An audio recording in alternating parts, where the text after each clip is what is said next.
Greetings, everyone. Do apologize for the lateness, but nothing starts before its time, as we all know. I ain't going to waste much of your time. I'm just going to get straight into it. But before we call up Brother Kaba, I'm going to also introduce Brother Imak. Is it possible you can just step up for a while? Could you please give this brother a round of applause, please? Because he's also a part of making this happen. And the brother's from Amsterdam, right? Yes. From Amsterdam, and he's been doing the works over in Amsterdam. So hopefully as well in the near future, we're going to be returning and we're going to be doing lots of works where we can be bringing speakers over, doing events and lectures and seminars and so on and so forth. So, Brother Imak, if you'd like to say a few words to the people just to let them know what it is. Good afternoon, everybody. Yeah. I'm not going to keep you long. Yes, thank you. I'm going to explain a little bit what I do in Holland. The same thing like you're doing here. I'm trying to educate my people about our history. But microphone. Microphone? Yes. Okay. Microphone. Thank you. Once again, good afternoon, everybody. My name is Imak, and I come from Holland. Live in Amsterdam. I'm doing the same thing what you are doing here. Try to educate my people, to bring lecturers over from, if it's possible, everywhere from the globe. Bring them to Holland. We are now already 2.5 years, but it's going slowly. If I look at you here, then your speed is very faster than the people over there, because my people are still locked up, and you know what I mean. It's very difficult to teach them one thing, because every time if you try to teach them, I find, sorry if somebody is religious, I find religion in my way, but I'm not anti-religion. I want only thing to educate my people about their history, but because the way what is happening now in Holland, from all the groups that are living there, the Nubians are the ones who are at the back. We still sit at the back of the bus, also in economic life. But I hope that soon these things change. But that's all I want to tell you. Coming time, we will have a few other people over. I hope that they're going to be here also. And I want to, this brother Kaba, Yawatakamene, we've been yesterday to his lecture. I'm going to say nothing. This is powerful. I'm telling you. And I want to thank you for that I can say a few words to you. And enjoy the show.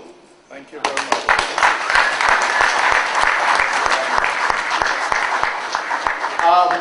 As we all know what the topic is, well, I don't think I need a microphone.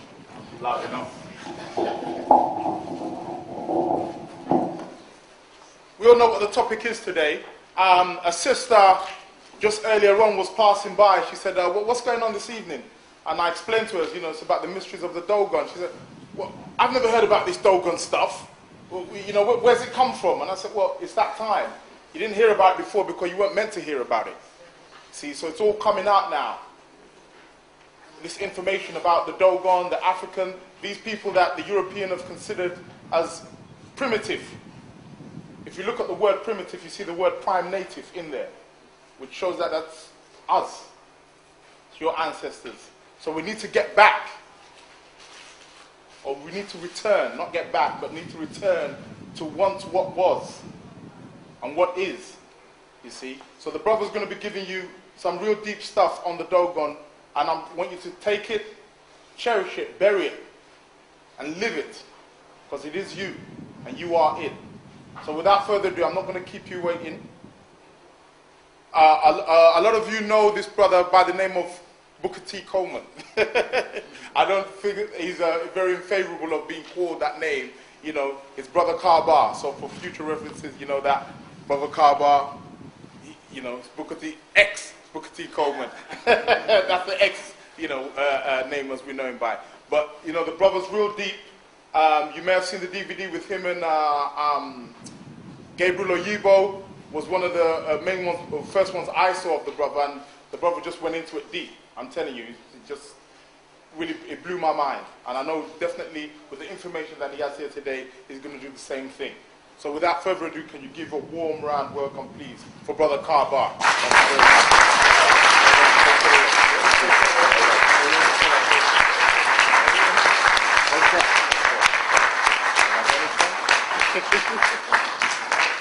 Hotep.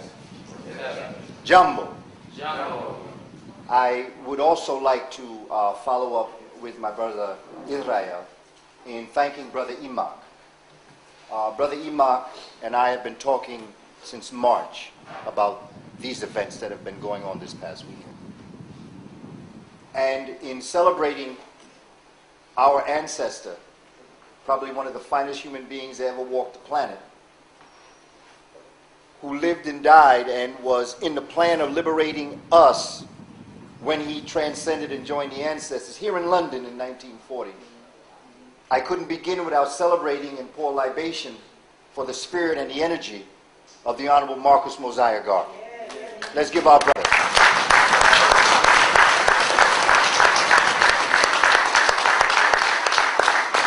And never is there a storm or a tornado or a hurricane that I don't look for that brother in the whirlwind. His voice, his everything he did.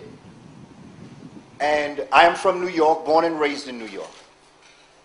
And Brother Imak and I have been talking, and I thank my brother so much for his tenacity, for his struggle, and for all that he did. Because it took a lot to get me here, and I know that on his part. He may not talk about it, but I know it took a lot. He then reaching out to Ancient Future and to Muwatta Books also extended this piece, and they joined in helping me get here. And so I really appreciate your inviting me here. Wherever Africans are, Africa is. And wherever Africa is, I am home. Make me no difference where I am, and that is what the Honorable Marcus Mosiah Garvey was teaching us. Africa for Africans at home and abroad.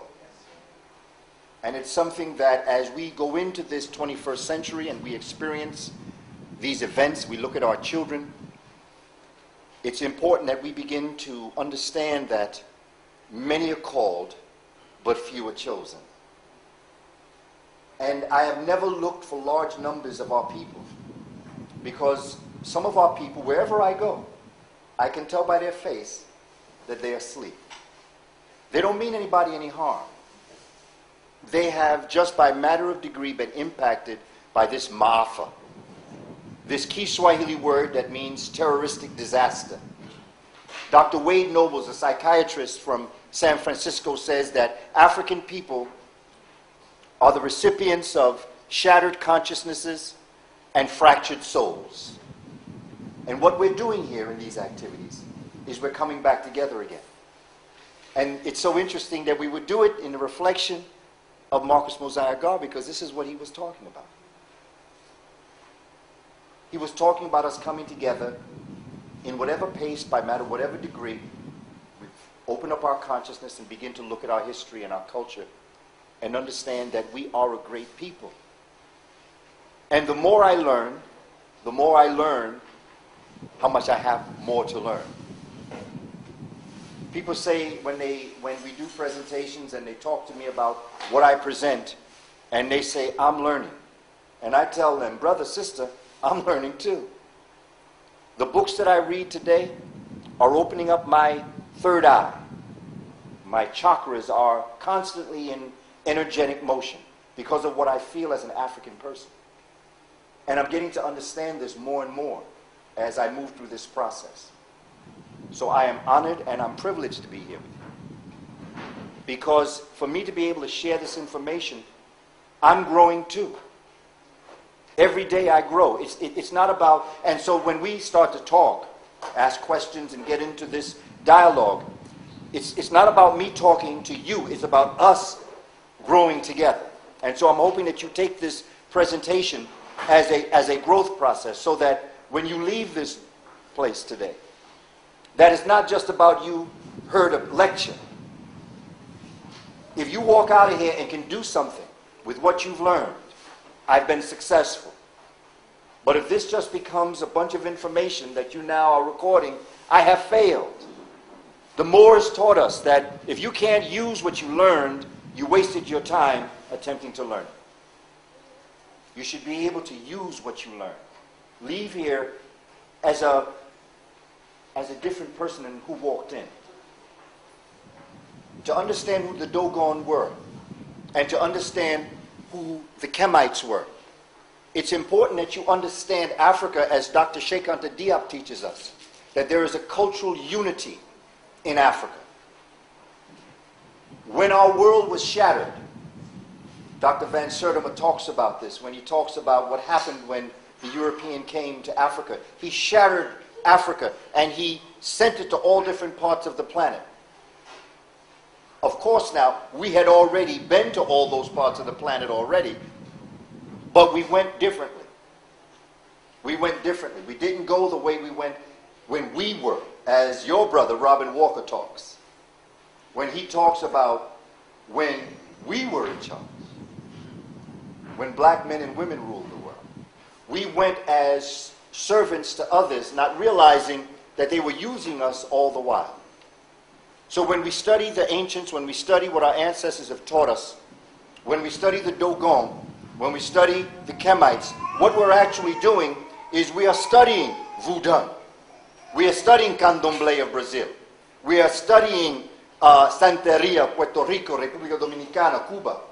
We're studying the African American Baptist Church.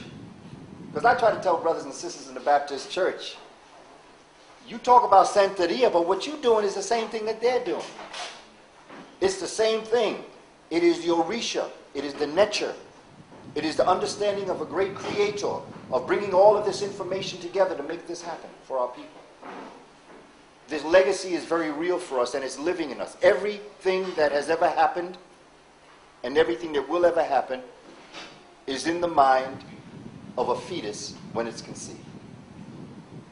And all that happens in this human experience is that we just evolve and become conscious. It's as if we turn out all the lights. We can see nothing in the room. And all of a sudden, you find the light switch, you turn the light switch on, you see tables, you see beads, you see necklace, you see pictures, you see chairs, you see human beings, you see tables. Did all those things appear in the room when you turned that light on? No, they were always there. Your light just wasn't on. Well, that's the collective experience of the world, of the cosmic reality. We have collected in our minds all the information. All you have to do is turn on your light and see what's in your mind. Nobody's going to teach you anything. Whatever I say today, you already knew. The best I can do is assist you in knowing you already knew it. But I am not going to tell you anything you did not walk in this room knowing already. And this is the way the collective life experiences. The way in which education is put upon not just African people, but all people. Its purpose is to control and to contain in a box. And if you ever step out that box, you will then see a world that is outside the box. The decisions you make will be made not only from what you see in the box, but what you know exists outside the box. If that ever happens, you once again will rule the world. So the educational system is going to try to keep you in this box. And whenever your ancestors start to talk to you, whenever they start to warn you, whenever they start to bring you up, they're going to tell you, you crazy. Because you're listening to your ancestors. But I have to be honest with you. Having studied their history, if I were them, I would do it too. My mama always taught me, always walk in the shoes of your enemy. Because if you can understand why he or she does what he or she does, then you can understand what you must do. But as long as you're coming at somebody from you to them, you'll never understand how they're coming at you. So the decisions you make are going to be wrong. These are the kinds of things that we have to start to begin to think about as we are encountering our daily lives here in London, in Amsterdam, in New York, Bronx, New York, Gary, Indiana. Wherever we are, we have to understand this about ourselves. And we have to get to our children. I've spent 32 years with our children. Aren't they beautiful? Yeah, I'm talking about the ones with the hat on sideways. And the pants falling off their butt. And the shoelace untied. And the one like this. That look like Osiris to me, doesn't it? They don't realize that this is Osiris. And they don't understand because we don't know that's Osiris. Asar. Asaru. We don't know it, so we can't tell them. Hey, yo, you know who you are? You're the king of the earth and the heavens, and you're the judge. That's who you are, young brother, as you stand there like this with your hat on sideways. We have to teach our children the truth and help them understand what they're experiencing out here. In being with our children so long, I don't wonder what's wrong with them. I wonder what's wrong with us as the adult population. And I'm preaching to the choir here now, I know, because you have taken out your Sunday to be here, so I know you understand this. I'm talking about us as a collective African people. We have not stood with our children and explained to them because they come to me and we talk. So I know what must be happening in the homes of New York. I speak on my experience in New York. But places I go, I see it all the same. We are a great people. We are a mighty people. Who Marcus Garvey taught us we will rise by the will of our will. Bob Marley says no one can curse who Jah has blessed. And the fact that we're still here, you know we're not supposed to be here right now. The way the history books would have planned it out psychologically for what they did to us, really did to us, we should be dead, insane, or running around in the mother continent never understanding who we are as a people. But for us to be assembled here in this group in London, in the heart of the beast. America is the belly of the beast. London is the brain of the beast. Think about it. Think about how great you are. So when we talk about the Ma'afa, the terroristic disaster, yeah, we talk about the horrific part of it, but isn't it a wonderful celebration to know that even though they did all that, still we rise. Still we can have festivals. We can look at life as something worth living. We can share with each other. What a miracle and what a great people we are. That we could arrange for a brother to travel over 3,000 miles to come here and have this fellowship with you. To be able to go back to America and tell your brothers and sisters in America what I experienced here. That's a wonderful experience. That is Marcus Garvey brought back to life. We are living Marcus Garvey's dream. It's all around us, but we have to realize this. And we have to count our blessings. Yeah, there are curses, but we have to count our blessings. Because when I think about what Marcus Garvey did without the internet, without the computer, without the cameras, without the phone, when I think of I'm ashamed to talk about how rough I got. Look at what he did. And here, he gave his spirit back to the ancestors, right here in London. This is where I am. I'm in the land where Marcus Garvey's spirit hovers. And that was one of the things I was thinking about as I was coming here. So it's important that we understand how great we are, and we have to know that the Dogon people are our people. The Kemetic people are our people. Everything in their DNA is in our DNA. And all we have to do is access that information and bring it back. The pyramid building mind is in our mind. The Dogon astronomical understandings of the calendrical system and the movement of Sirius A and Sirius B is in our minds. All we have to do is turn the light on in our mind to see it. It's right there. So with that, I'd like to begin. We're going to talk about the Dogon of Mali, West Africa. And we're going to approach it a couple of ways, because I'm going to approach it like I would talk to young people. I'm going to start in a way that I'm going to break these things down in an understanding that we can move forward and collectively move together, so that our young people who are here, our teens who are here, our middle-aged, elders, all, let's make it plain. Let's make the complex simple, because that's the mark of a true genius. Make it plain. That's what Malcolm used to tell us. Make it plain. The most intelligent person is someone that can take an entire paragraph of words and say it in one sentence. We try to impress everybody with all these extra words and all these extra ideas when, make it plain. Make it simple. So everybody can understand it. Because it takes more intellectual ability to take a lot and condense it into small than to just try to give everybody big stuff. So let's make it plain.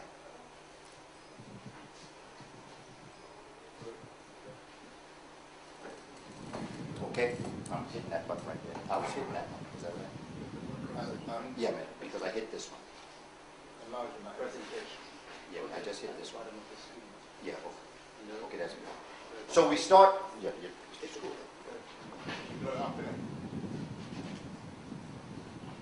Doesn't need the. Are you ready to present? Yes, man, that's the next slide. Yeah, you gotta put it on. It's presentation at the bottom here. See the third button from the right.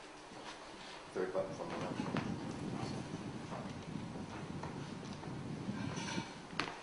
You know why we get this ready? Let me tell you a story. When I was talking to brother, you see, I come from a typewriter generation. See, this computer thing and all this is new to me. Thank you, brother. And I spoke to brother Enoch. I said, brother, because I do overhead projector. I do overheads on the transparency.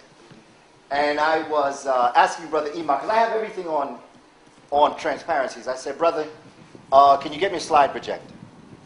And brother said to me, I'll check. Email me back. He said, brother, we're having trouble. He said, do you do PowerPoint presentation? I said, brother, I'm not there yet. I'm walking, but I'm not there yet. I need some time. And so I said to myself, well, and you know what's real is that technology is getting to the point where things that came before are no longer being sold. It's very difficult to find an overhead projector now. It's very hard to find cassette. People do CD. It's very hard to find video cassette. People do DVD. So there are things that people are just not doing anymore. And I'm saying to myself, look, brother, if you're going to do this, you got to step up. So my daughter come home from college. And I say, Kandake, named after the Ethiopian queen. Kandake, I need you to help me with my PowerPoint. Sister being a child of mine said, well, what's in it for me? So I said, I'll set you up. Just teach, sister, because I got to know this in a couple of days. So she teaches me PowerPoint. And man, I'm just so proud of myself. I'm doing this PowerPoint presentation. And I got 105, man. I just went buck wild. I did 105 slides. It was so big I tried to email it. The computer came back and said, too big. But I was just proud. I want to show everybody I could do this. And so I come, do the PowerPoint. I come in, Enoch, the night before. We go to Tilsburg, which is south of Amsterdam. We test it out. I see that it works. It's on his computer. Man, this is good now. We walk into the place where I'm going to do the presentation in Tilsburg. What's in the middle of the floor? An overhead projector. See, that's how the ancestors work.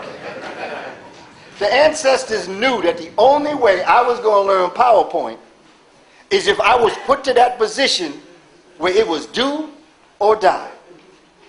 And I think about that as all things in life, because sometimes necessity is the mother of invention. And I really need to learn PowerPoint because that's the way of the future. Yes, she's talking. It's okay. It's okay. That's how I felt when I was trying to learn PowerPoint. I didn't let my daughter know that, but that's how I felt. So I feel the sister back there. I know what she's going through. But thank you, brother, for the help.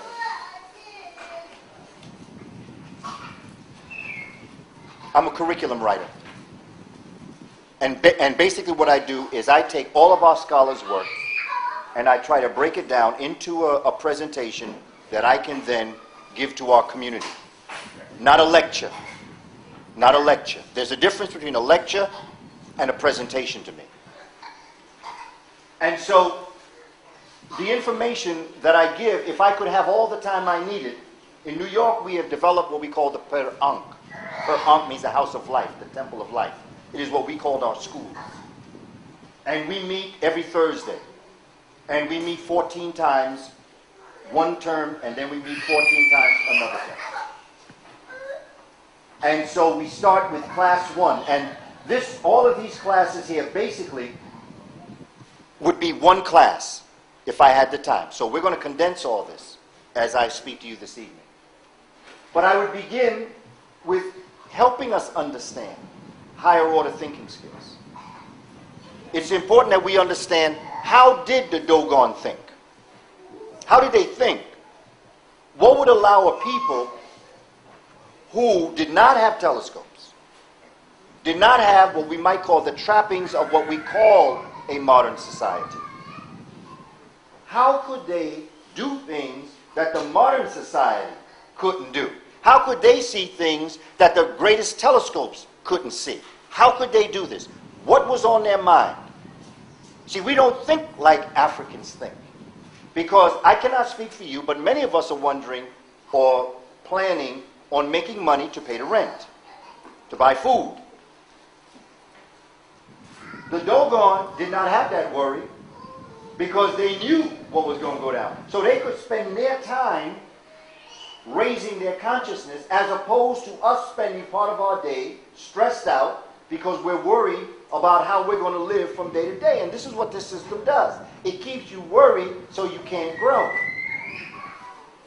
But the Dogon had higher order thinking skills where they were able to take information that was large and collapse it. It's like, I can use London, money, pounds. I use American money. We have 100 pennies. You know 100 pennies? You have something like that here too, right? However, if you carried 100 pennies around in your pocket, it would get pretty heavy. So what do? You take 100 pennies and you collapse it into one coin. Am I right? It's called a pound. Is that correct? In America, we take 100 pennies and collapse it into $1. We could take 5 pennies and make a nickel, which is 5 cents. 5 pennies. That 5 cents is in that nickel. Even though this is only one thing, it represents 5 things. We then could take 10 pennies or 2 nickels, and we have what we call a dime, which is 10 cents. We're walking together here? Well, that's like information. That's the way the Dogon thought.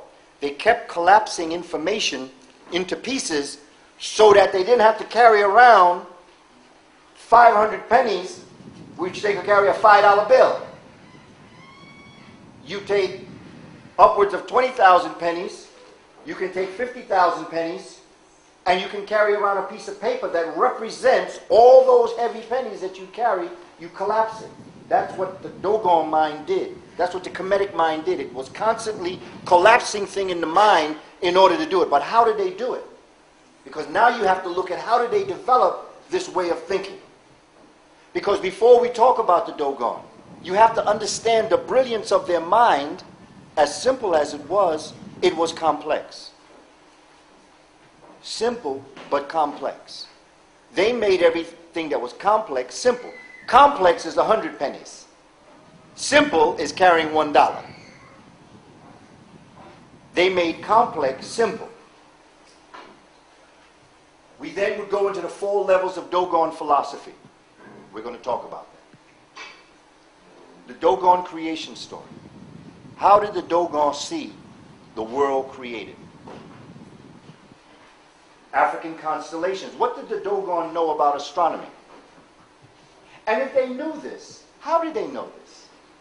No Europeans came to tell them this. When you look at where the Dogon live, you know. Most Africans don't want to go there. The Dogon live in rough territory. Dry, arid, hot, cliffs. It's not the most attractive place to live, but it had everything they needed to take them to where they had to go, which was a brilliant, very brilliant people. Dogon Astronomy Part 2, we deal with what the Dogon actually knew. What did they actually know? We hit about 15 points. This is the first lesson in terms of higher order thinking skills. If I had time, we could really get deep into this, but we'll go as deep as we possibly can for the time that we have. You'll understand it. But if I had more time, if this whole thing could be dedicated to one class, I could expand this out. In light of that, I'm going to make the complex simple.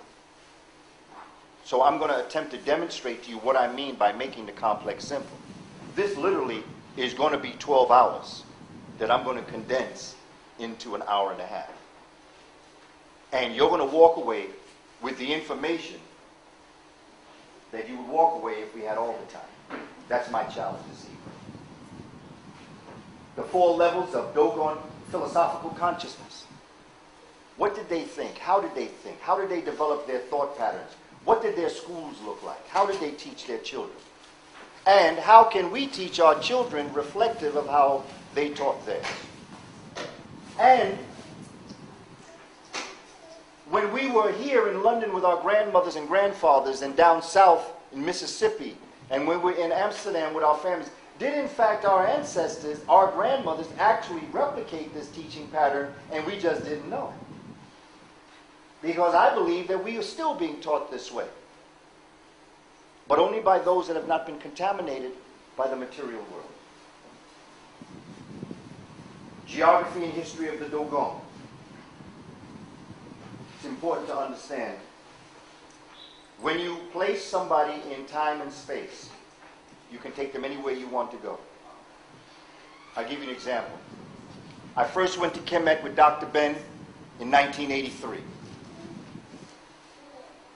2 weeks before we went to Kemet, Dr. Ben, we met in a place where he gave us like an introduction of what we were going to experience 2 weeks before. This was in July.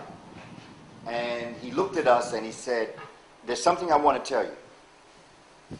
I don't want you to blame me for the person that's going to come back from Kemet. Because the person that's sitting in this place today is not going to be the person that comes back from Kemet. He could not have been more correct, because I'm still trying to figure out who was in that place when I was sitting in that seat. A visit to Kemet will transform you into a whole nother way of thinking. When you see what our ancestors actually did in Kemet, you can't come back the same person. So when I think about these concepts and what Dr. Ben did in terms of that, he revolutionized our look, and their look even. The Nubians in Kemet look differently at themselves today because of Dr. Ben, and for all the hundreds of African people who have gone there from London, from Amsterdam, and from all parts of the world, have now returned back. When I went to Kemet in 1987, when there was the ASCAC conference, I was sitting on a boat with a young brother who went to the Nubian Cultural School, and his master teacher was there. And the master teacher told me that he met 2 weeks before then, which would have been in 1987. It was the first time in his life he met an African-American heart surgeon. He didn't know African-Americans were heart surgeons. When we started going there as doctors and lawyers, we showed our people in southern Egypt that it's possible. Dr. Ben and Dr. Clark were giving a presentation at the at the Old Cataract in Aswan. There was a brother named Muhammad who rode one of the boats, the Felucca. He would take people on rides. And he heard Dr. Ben was going to give a lecture. And he said to me, you know, you came with, I said, yeah, I came with Dr. He said, can I meet Dr. Ben? I said, sure. And I told him when to meet me, and we were walking towards Dr. Ben's presentation at the Old Cataract Hotel. And when we got to where the cars come and the thing comes up and down to let the cars through, I was walking, and I turned around, and Muhammad was behind me. And I said, come on. And he said, I can't. I said, why can't you come? He said, because I'm not allowed. I said, well, why not? He said, Nubians aren't allowed in the hotel. I said, what? You know, see, because for those of you who remember America, you remember Mississippi? I'm thinking Mississippi, sitting in the back of the bus. Can't go into the... I said, oh, no, we're not going to do this. I'm paying my money. You're my guest. You're coming with me. Long story short, Muhammad came with me, and he met Dr. Ben. I say this story because this example is only one of many stories of Africans who are returning with the consciousness that we have to Nubia, letting our brothers and sisters know you don't have to sit on the back of the bus no more. You not only can go into the hotel, you can own the hotel. There are places around the world where our people who are looking at those of us who are conscious, and you know it's a lonely world when you're conscious, you know. An African is a lonely world, you know that. But when you bring that consciousness into a room of other African people who are on the verge of getting it on, like that's what George Clinton said, on the verge of getting it on, all you got to do is open your mouth and you will transform them. And what we have to do is understand this and begin to develop this concept, and this is what the Dogon had. And this is the way in which they thought, because when you focus somebody in time and space, I came back and I had my kindergarten class and I was excited about it. I was telling them about my experience in Egypt, in ancient Egypt, and I was telling them what the temples looked like. I was showing them slides. I was showing them the temples. I was showing them the Nubians. And one of the children raised their hand and they said, Brother Booker, next time we go on a school field trip, can we go to ancient Egypt? And I realized that in my excitement of teaching that story, I had not grounded those children in time and space. They didn't understand that the time I was talking about was thousands of years ago. And because the slides were so close to them, it's called spatiality when you're teaching. Because the slide and Egypt was so close to them, they thought on the next field trip, you could go from the Bronx to Egypt. So not only did they think they could go back in time, but they thought they could go across the waters because they weren't grounded in time and space. And had I grounded them in time and space, they would have understood I was talking about a long time ago, far away. Many times we do not learn in time and space. So we need to know where did the Dogon live and what is the history of the Dogon. Before I get into the astronomy, I got to pick this up and take you through the process of where they're from and who they are. The creation story, Lumo and Amma, water and word. That's their creation story. It mirrors the Shabaka stone. It mirrors the story of the Kemetic origin of the universe. The four constellations that we have to look at in astronomy. How then could they take that creation story, that philosophy, that knowledge, and then begin to look up in the heavens and see things that telescopes could not see until 1930, upwards of 1970? How could they do this? They had no telescopes. How did they do this? We're going to talk about how we think they might have been able to do that. And then we're going to talk about certain points about the Dogon, about the Sirius system, Canis Major, the great dog, Dogon consciousness, the owl, in Kemet, Meduneter. The owl represents the letter M. Now, I know we all talk about the Greeks, okay, but let me tell you something about the Greeks. There's no such thing as Greeks. They don't exist. And the Greeks don't have a language, and they don't have an alphabet. The Greek alphabet is an Egyptian alphabet that came from the Ethiopian alphabet. The owl in Meduneter represents the letter M. Look at the M's. All these M's. What the Kemites did is they took pictographs. They took pictures around them. And then what they did is that out of the picture they drew a script. The letter for N is lines that look like that. Wavy lines. If you took off part of that line, you would have the letter N. Look at the letter A as a vulture. And when you look at the letter A from the side, when you look at the vulture from the side, you can literally see how the letter A came from that. The Rosetta Stone. The Rosetta Stone was a stone found, they say, in a place called Rosetta. In the top, it had hieroglyphs. In the middle, it had what they say, some people say Demotic, some say hieratic, but whatever it is, it was another form of writing of the ancient Kemetic legacy. The third, they say, was classical Greek. The third was not classical Greek. It was the African script that the Greeks could understand. Let me put it to you like this. You know, in America, we speak what they call Ebonics.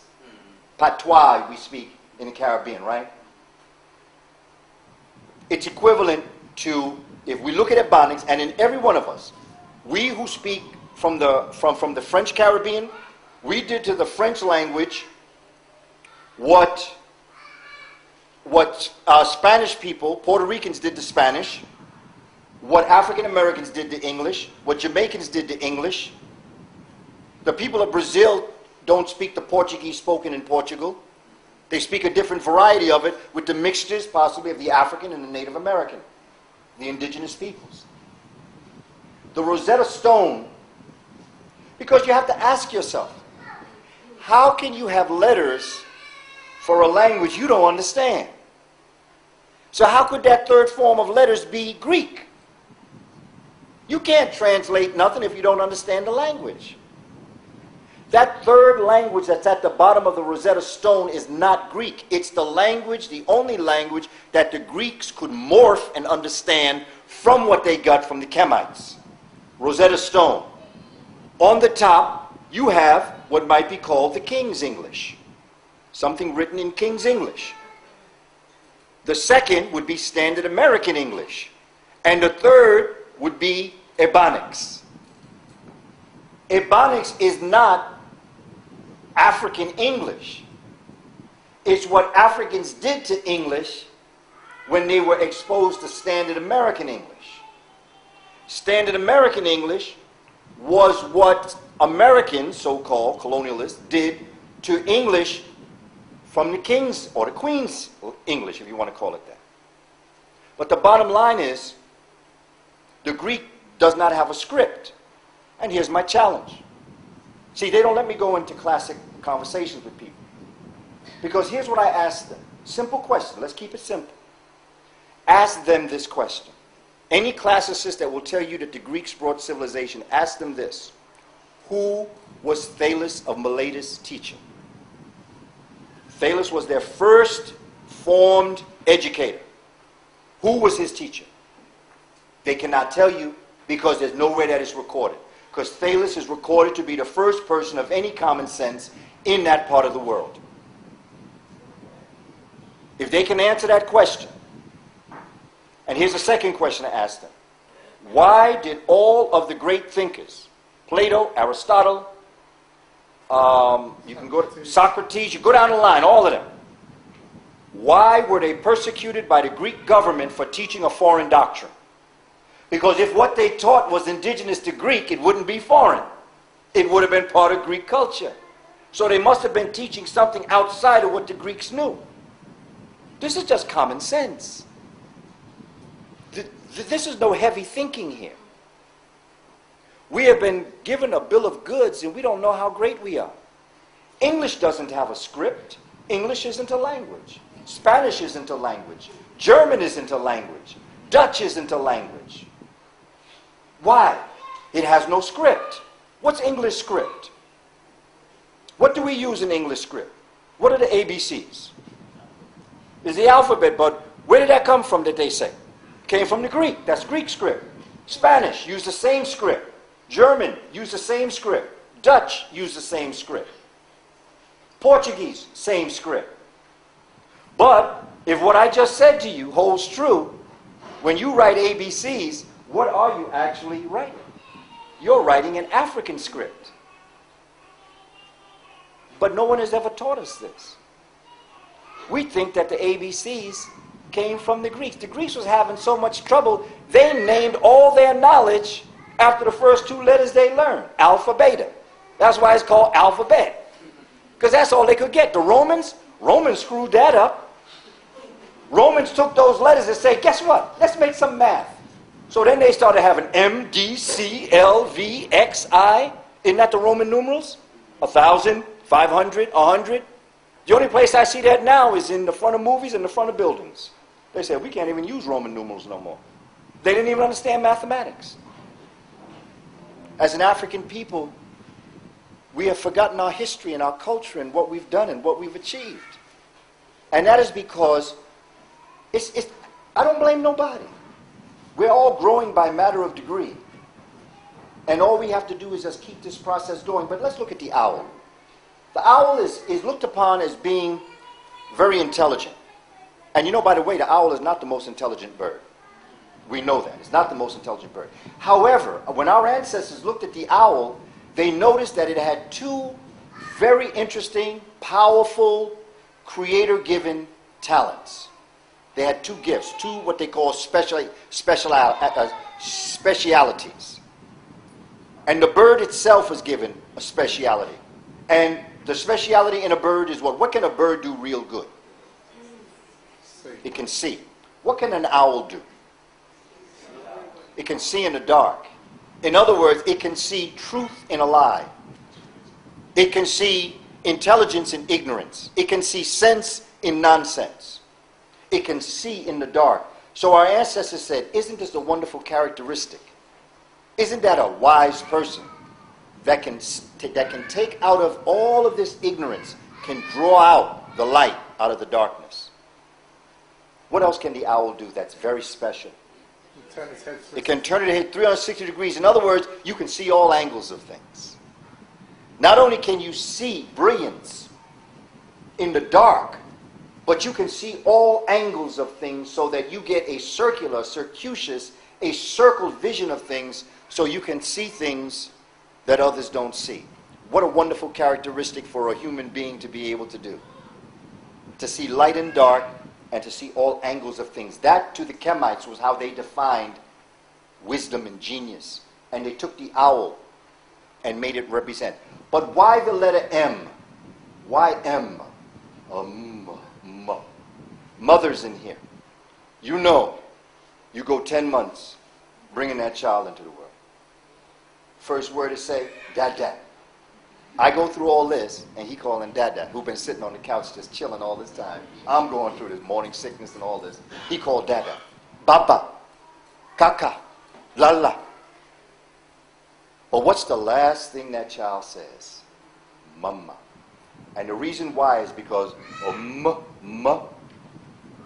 vocally is the hardest formation of the tongue and the mouth to form. When that child can say that's when the child has come into consciousness. Sometimes a few days is good, my sister. Sisters like that. Because now they know themselves because they know from whence they came. When we meditate, what is the word that we use? Om. I want you to try this. Let's all try together. And when you do this, I want you to try to find the area that is giving you the sensation. Om.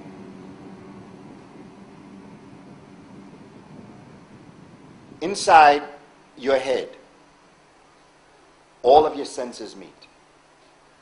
What you see, what you hear, what you smell, what you taste, what you touch, all focus in on an area that's called the Shittite.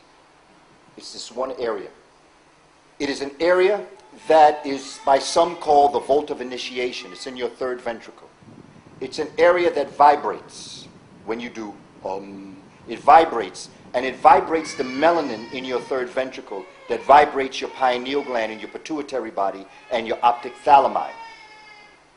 Your pineal gland is a gland responsible for your spiritual growth. Your pituitary body is responsible for your physical growth.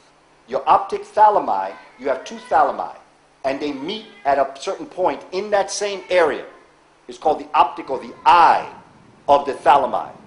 Where it meets, that is responsible for your mental growth. So you have your physical, mental, and your spiritual growth in this area, and it's percolating in melanin that's vibrating at high levels of degree in your cerebrospinal fluid. You see, spirituality is unseen science. Science is seen spirituality. It's two sides of the same coin. That's why our ancestors had sacred science.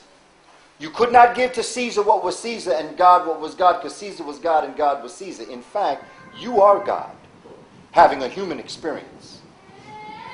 And these are some of the things that we have to begin to understand. Because once you understand that you are God, you know, Uroy used to sing a song. I think it was called God is a Man.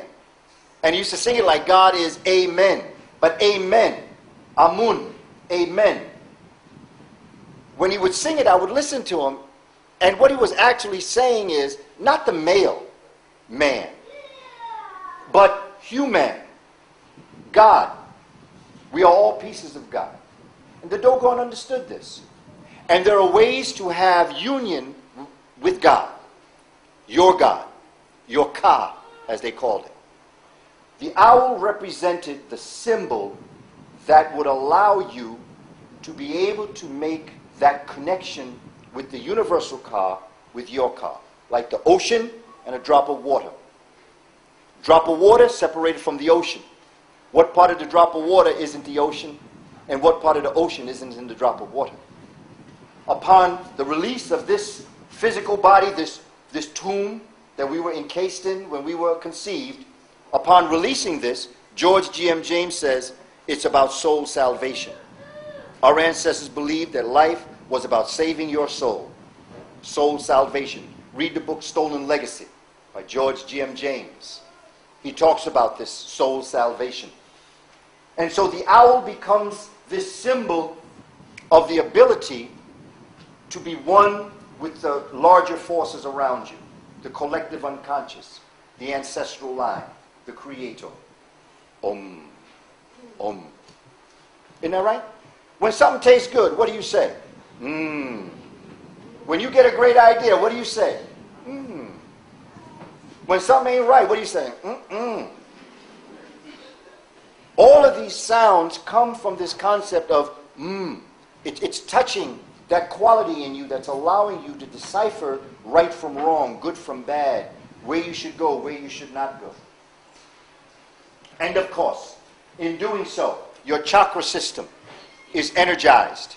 Your chakras are energized there.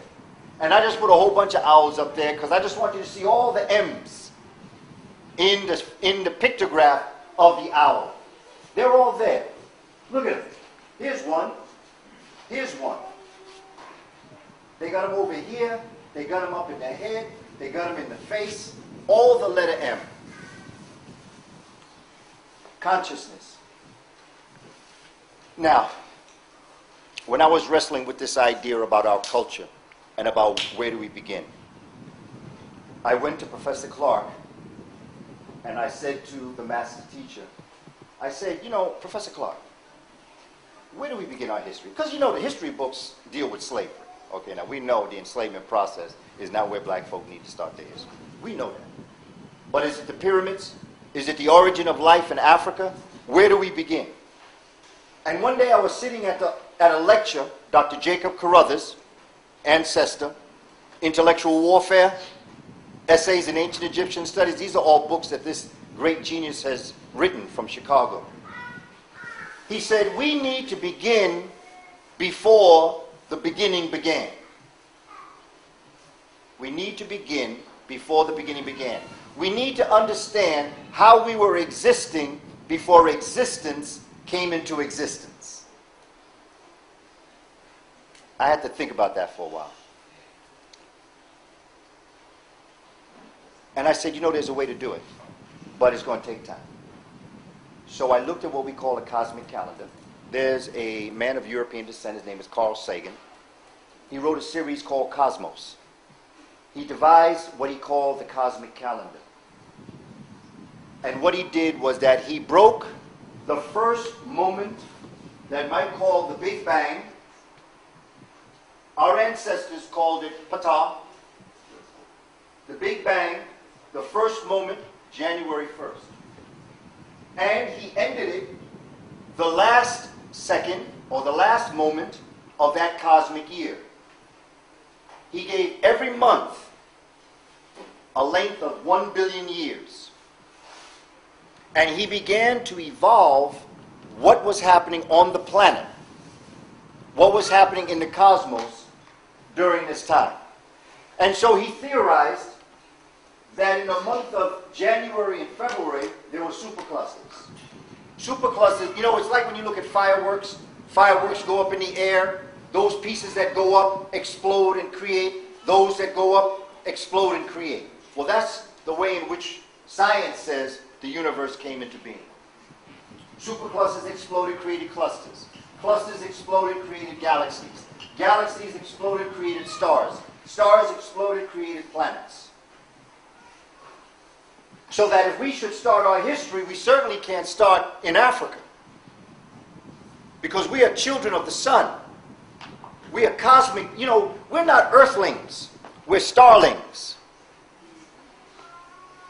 We're not earthlings. And the Kemetic story will tell you that. Nut and Geb gave birth. Nut and Geb was given birth by Shu Tefnut. Nut and Geb were in a lover's embrace, and Shu came down and separated. Okay? Nut from Geb. But Nut was female. It's a sky. Geb was the earth, and it was male. To certain cultures, Native American culture, many cultures look at Mother Earth. Our ancestors, the Kemites, did not look at Mother Earth. They looked at Father Earth, Mother Sky. Because it was Nut who swallowed the sun at night and gave birth to it in the day. And the light and heat energy of the sun coming down on Geb was what created organic life on the earth. So even in the text, the nitrogen of us is what dies. But the spirit of us is the light and heat energy of the sun. And that's what we all are. This right here is a body that is encasing pure spirit. And the deeper you go into your body, the purer the spirit. Matter is coagulated or hardened spirit. The Kemites wrote about this. The Dogon wrote about this, and I'm going to show you how the Dogon knew about oxygen in the blood. How could they know that? How could the Dogon people know that oxygen flowed through the blood and was very important to the life of the blood? Now, when we get to the earth, September 14th is when he says that the earth was formed again. However, things are happening so quickly that we get to December. And that's when photosynthesis in the waters of the earth start. You have the Precambrian age. You have the age of the fishes. You have the age of the reptiles. You have the age of the mammals. Age of the fishes inside the waters of Nun, the earthly Nun. You have all these waters there. And in these waters, you have things growing. You have cells dividing. You have things happening. They then turn into what we call fishes, or fish. The Dogon will talk to you about fish in terms of their creation story. But what happened was that the earth, the sun was beginning to burn away some of the water on the planet, that the earth had come up. And what happened was some of these fish became stranded in the mountains.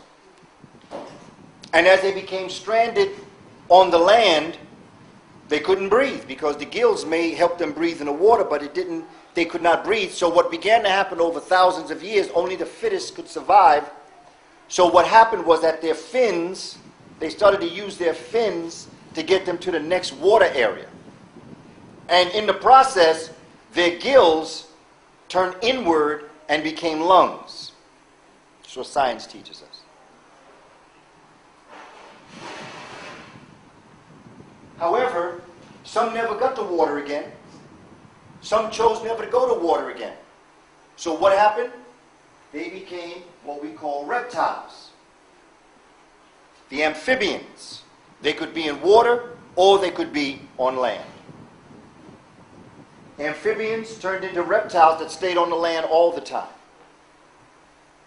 Dinosaurs came about on the 24th of December.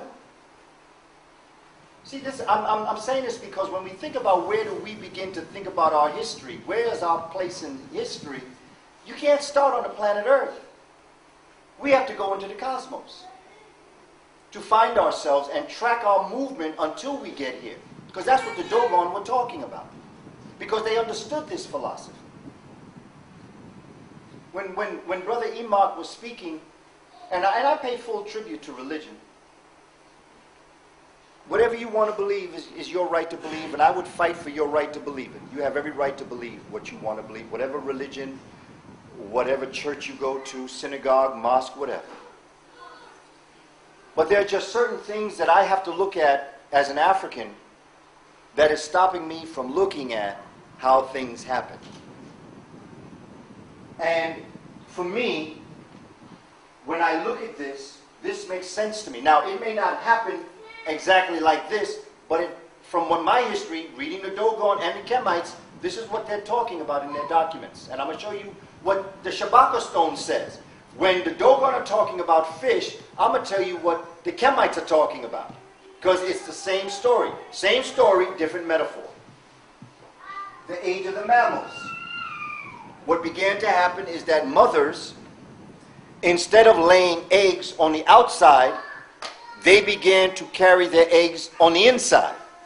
And those became what we call uterus, became the womb. Because the mother carried the baby on the inside, she also began to produce the milk, the foods necessary for the baby to be able to exist after. And that was the age of the mammals. Birds flew after the mammals. Here is where our branch of the world first came to be. On the 30th of December. Now think about that. This is where life starts in Africa.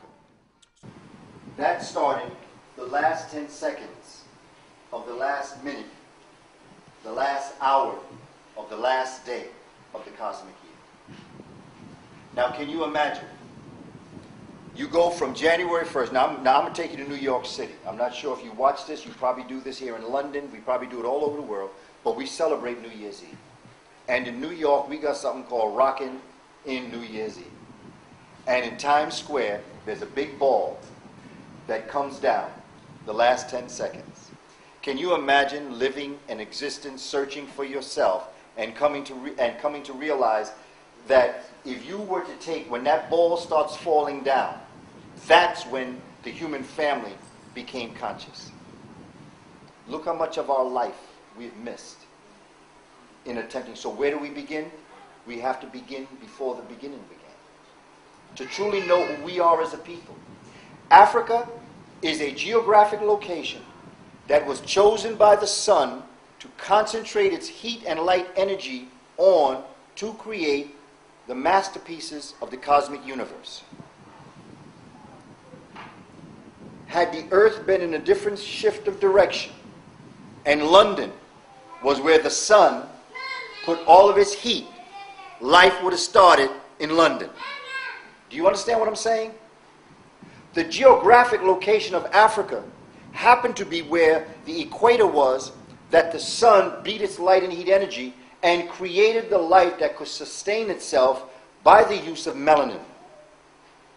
But if, geographically speaking, that sunlight had been hitting any other part of the world, that would have been where Africans were born. So in understanding this about our history, we have to put aside all of these other things that we are arguing about and look at the fact that we are cosmic beings. We are people who are endowed, we are a first people endowed with a cosmic understanding of how the universe came into existence. So don't be surprised at what I'm about to show you about the Dogon. Because why wouldn't they be able to do this? They were endowed with this ability. Here's the 4 levels of wisdom. The Dogon teach in 4 levels. I know it's kind of hard to see this. I'll read it to you. Jiriso. Jiriso is the front word. Jiriso is the word at face value. It's superficial. It's the stories that we tell our children. It's creating mythological characters that develop understandings and all these wonderful stories. The Netchers would be examples. Jiriso is the word that faces you. When you're looking at something, this is jiriso right here. This is all you can see is jiriso. Okay? That's as deep as you get, jiriso. Children, you talk jiriso.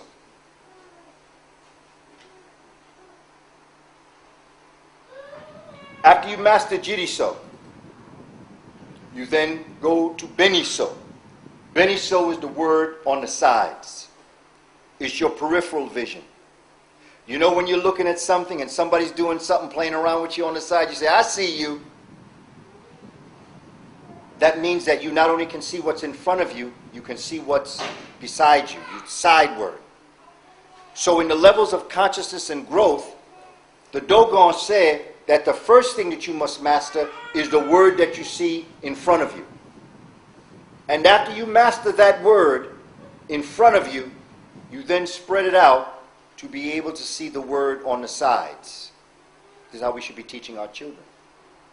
See, we're not doing that. See, because most of us live and die, and we're still in jiriso. In fact, I would dare say that those Africans of London who are not in this room right now, jiriso, unless they got something else to do or there's another dynamic lecture going on. Jiriso. Right there. They only see the word in the front. Beniso. When you master beniso, you cannot master beniso without mastering jiriso. Just like the nickel was made up of 5 pennies, beniso is made up of jiriso. You master jiriso, you master beniso, and then you master boloso. Boloso is the word in the back. So, knowledge comes this way. Jiriso, beniso, boloso. Knowledge. It's all around you. Remember the owl that could see all around? Well, that's what you're doing. However, boloso, the word from behind. Boloso is made up of beniso and jiriso. The ending of boloso in the human mind is the dawning of the day that ushers in the final step, sodai. It's the clear word. Imagine this.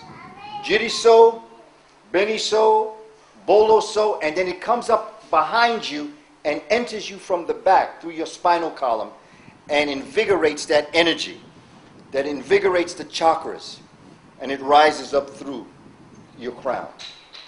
That's the Dogon way of learning and teaching. Now think about this, brothers and sisters, because you can do this. They may not teach you this way. They may not teach our children this way. But we can teach our children this way. We can do this in our homes. We can do this in our community centers. We can do this in our programs that we have for our children. We can teach them that. They must master mathematics and science and language arts and social studies and all the other subjects that they study in school. But they have to look at the world through their own eyes. We're looking at the world through someone else's eyes. And what you're looking at is not your cultural common sense. And so when we act out of whack sometime, that really is very natural. How can you act natural when you are thinking natural but living in an unnatural world, trying to make the unnatural natural? That would drive anybody crazy. People say black folk are schizophrenic. They say all black folk are schizophrenic. I say schizophrenic. I got 14 personalities in me. My African queen says, I got 17. She said, there are 3 that I know that you don't know. So you know I'm schizophrenic. When I come to London, I act a certain way. Not with you, but when I come to London, I act a certain way. When I go to Amsterdam, I act a certain way. When I'm with you, I act a certain way. When I'm with friends that I know for a long time, I act a certain way. Of course I'm schizophrenic.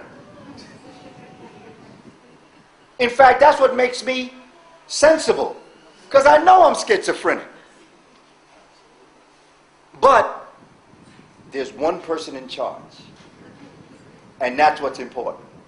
That voice that said, look, the security over there, when I came into that airport, and them guys got their hand on that gun, okay, that other person in me said, yo, go into cool, chill, just walk. Okay, when I passed him and I started talking to friends again, I got back into who I was before I became that other person, because that other thought in my head. This is the dynamic psychology of the Osarian drama. We all have these personalities in me. I got a brother in me that I just keep him solid in the back. I don't let that brother out. I call that brother Khalid Abdul Muhammad.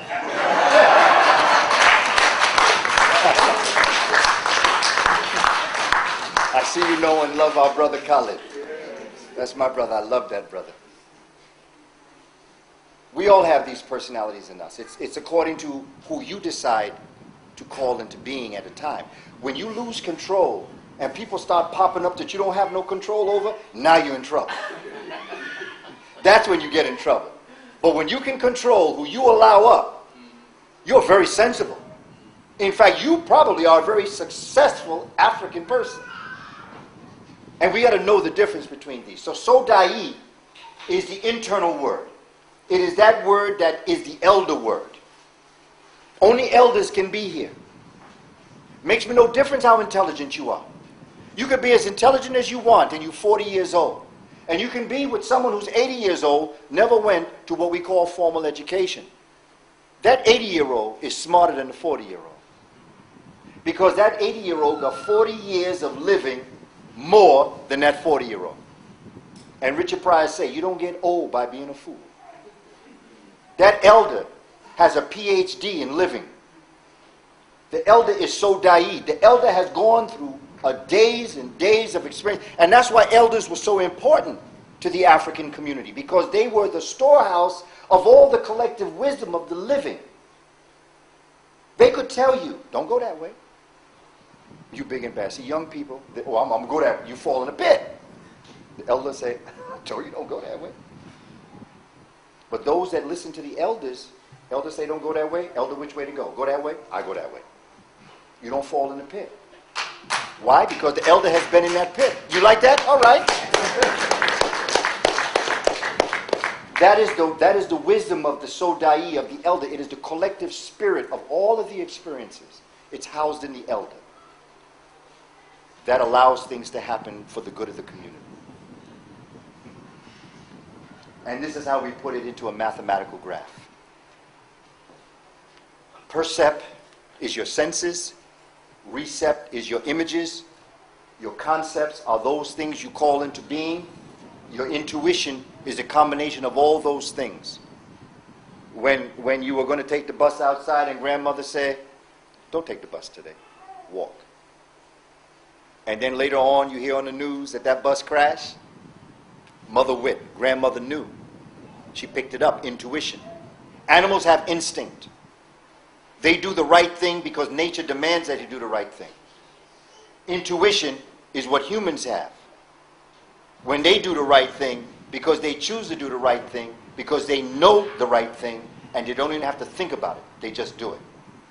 That level, when you combine the senses, the unconscious, the simple conscious, the self-conscious, when you get to the cosmic conscious, you're dealing with all of those different senses and images and words and intuitive thoughts that come into you that allow you to do when you don't have to think about it. You do the right thing by the nature of having the intuition of being one with the cosmic reality, one with the Creator, and always listening to the voices of our ancestors who talk to us constantly.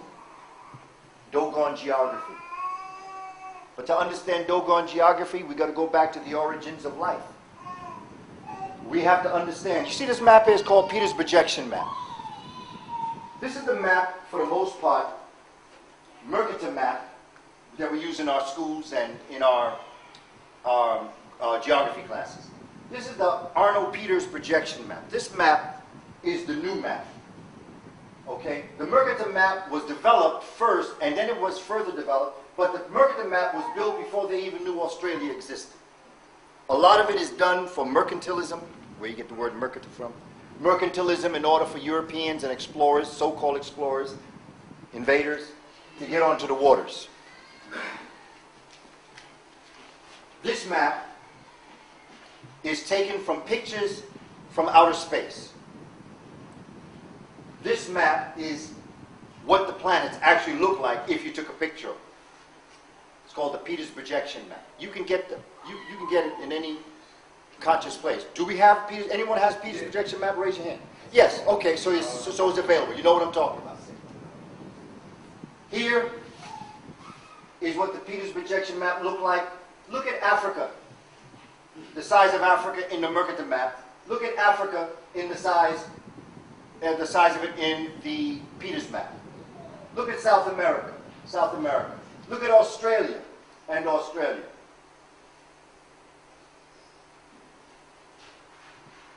Africa. This is a picture post-1885, because we know about the Berlin Conference that carved up Africa and gave different pieces of it. We're aware of that.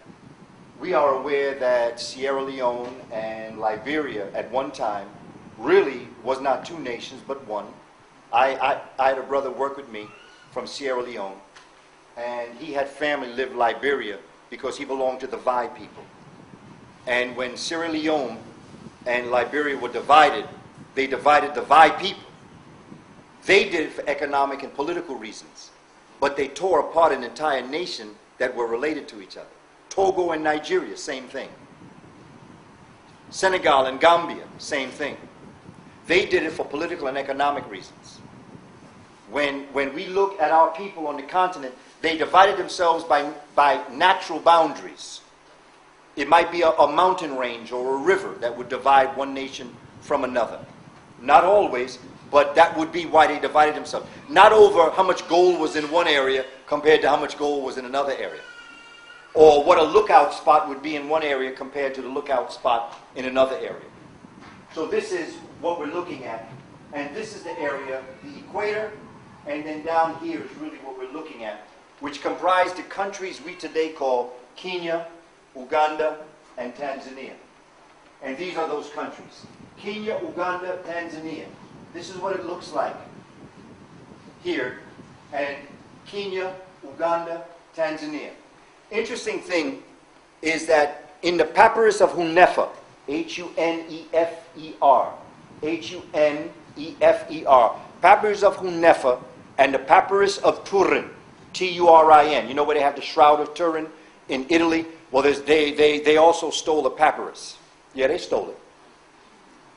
Anything not in Africa that is African was stolen.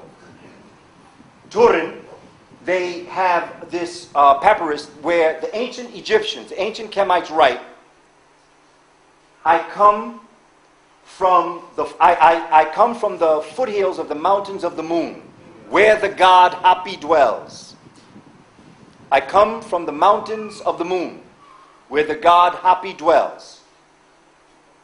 What is interesting is that you have Rwenzori over here in the outskirts of Uganda, and you have Kilimanjaro here, and in both their languages, they both mean mountains of the moon. And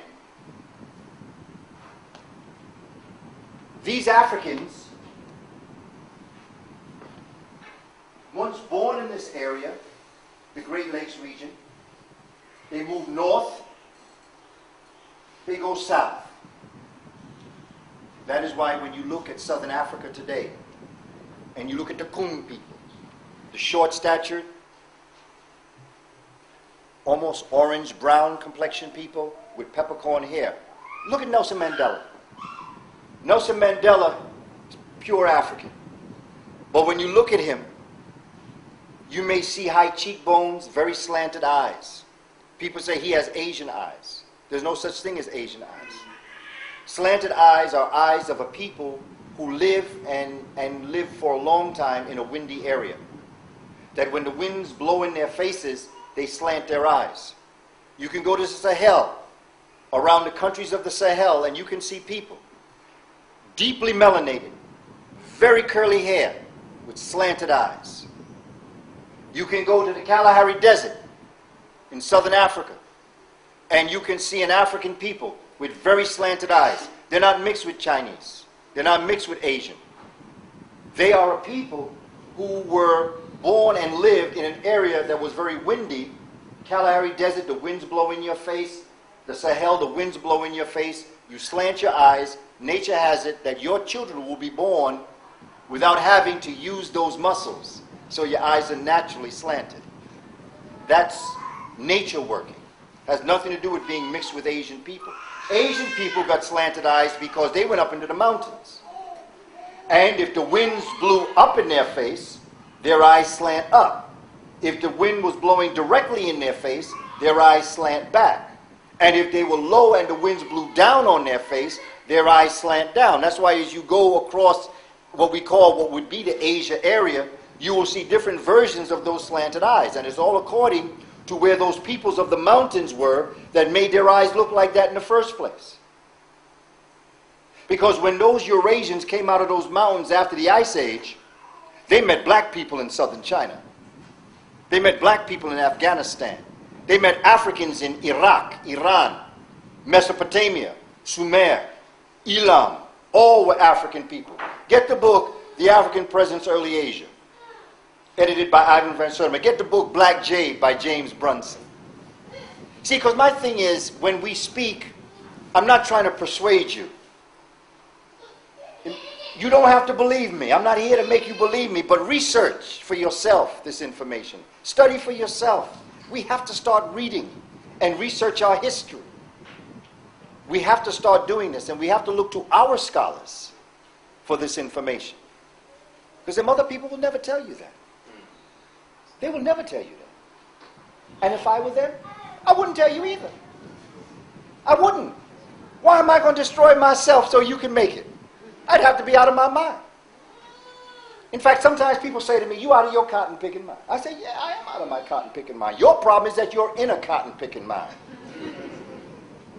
You got to be out of your cotton picking mind to live as an African in the world today. Wherever I find our people, you got to be out of your mind. That's why they always think I'm crazy. They say, you crazy. Yeah, I'm crazy. I'm crazy because I'm sane. You crazy because you think this is right. These are the kinds of things that we have to start thinking about as we move and groove. Because times are changing. I'm telling you, I'm from New York. I was right there when Lehman Brothers fell. You know Lehman Brothers? You know they were bought in 1849. I could have told Lehman Brothers what was going to go down to them in 1848 when they were bought. You know who they bought them from? One of the biggest slave merchant operations that ever existed. They just changed their name to Lehman Brothers. You had the blood of our ancestors on your hand. It only took a century and a half to bring you down. AIG, all those insurance companies. I'm sorry, because I know some of us work for these companies. These insurance companies. In fact, now that I'm here, I can tell you this. When Africans were being stolen from Africa and they were being brought, the people that were hired to work on the ships, the Europeans hired to work on the ships, were very brutal people, very ignorant, didn't care about African people, so they mistreated them. And if 300 Africans were taken from the shores and only 200 made it, the people that were buying them on the other side of the Americas said, look, you only brought me 200, but you're supposed to have 300. I lost money. And so what a company did in England, say, you know what we're going to do? We're going to start to insure your merchandise. And so we're going to insure your 300 Africans, and if any of them are killed, murdered, don't make it, we'll pay you, but you got to pay us something to insure them getting to you. That company's name is Lloyd's of London. the insurance company that insured Africans. But the story don't stop there. For those of you who know New York City, who have been there, you know there is an area in Lower Manhattan where the ships would come from the Caribbean and it would come up and the Africans were taken off and they were marched across to be sold. All of the Africans weren't going to be sold, so they were put into dungeons on the way over to be sold. The dungeons that they were put in, or if you want to call it chambers, now you walk the street, I walk the street, it's called Chambers Street. But we don't even know that all those houses and stores once were dungeons for African people. They marched them across Chambers Street and brought them into this big location. They were brought down and put in prisons to be brought up to be sold. Where they were brought up to be sold, to be put on auction blocks to be sold, today is called Wall Street. We were the first stocks and bonds sold in Wall Street. So when you look at the economic system and you wonder what's going on, don't be surprised. It's your perception and your knowledge of what you're looking at. A couple years ago, government was digging, and they came up and they found bones. They found African bones buried in Lower Manhattan. They said, let's stop this for a minute. African people, African American people heard this and they started to protest. They said, no, don't stop. Keep digging. Keep digging. Don't stop. They kept digging. Hundreds and hundreds and hundreds of Africans were being unearthed. They stopped. Because the number they say of Africans buried in the African burial grounds in New York City is close to 10,000 Africans. Because Africans were not allowed to be buried in the city. They had to be buried on the outskirts. Blacks and Jews. Jews couldn't be buried in the city either. Right next to the blacks are the Jews. Because they weren't allowed to be buried in the city either. So, I'm laying in my bed, and a broadcast comes over. My queen comes home and says, a plane just went into the World Trade Center. She put it on TV, and then I see the building fall. Some people say, look, the World Trade Center is falling. I said, oh, look what's falling on all those African bodies buried underneath there. Because that's part of the African burial ground too. They didn't care. They built the World Trade Center over African burial grounds. And they didn't even care. Sacred to us means nothing to them. Innocent lives that were lost that day, of course I have feelings for them. But innocent lives fell on innocent lives. And when you're looking at this, according to your perspective, is how you're impacted by what you see happening. Some people saw a building falling on the ground. I saw a building falling on my ancestors' ground. And it's all according to where you are in the mix of things. If you know your history, you can bring all of this together and understand really what we're facing as an African people. We have the Dogon that are moving over into this area here, and they're bringing the knowledge that has been dropped here, over there. Here, the Africans go this way, they go this way, but Africans also go across Saudi Arabia. They also disperse going this way. But not just that.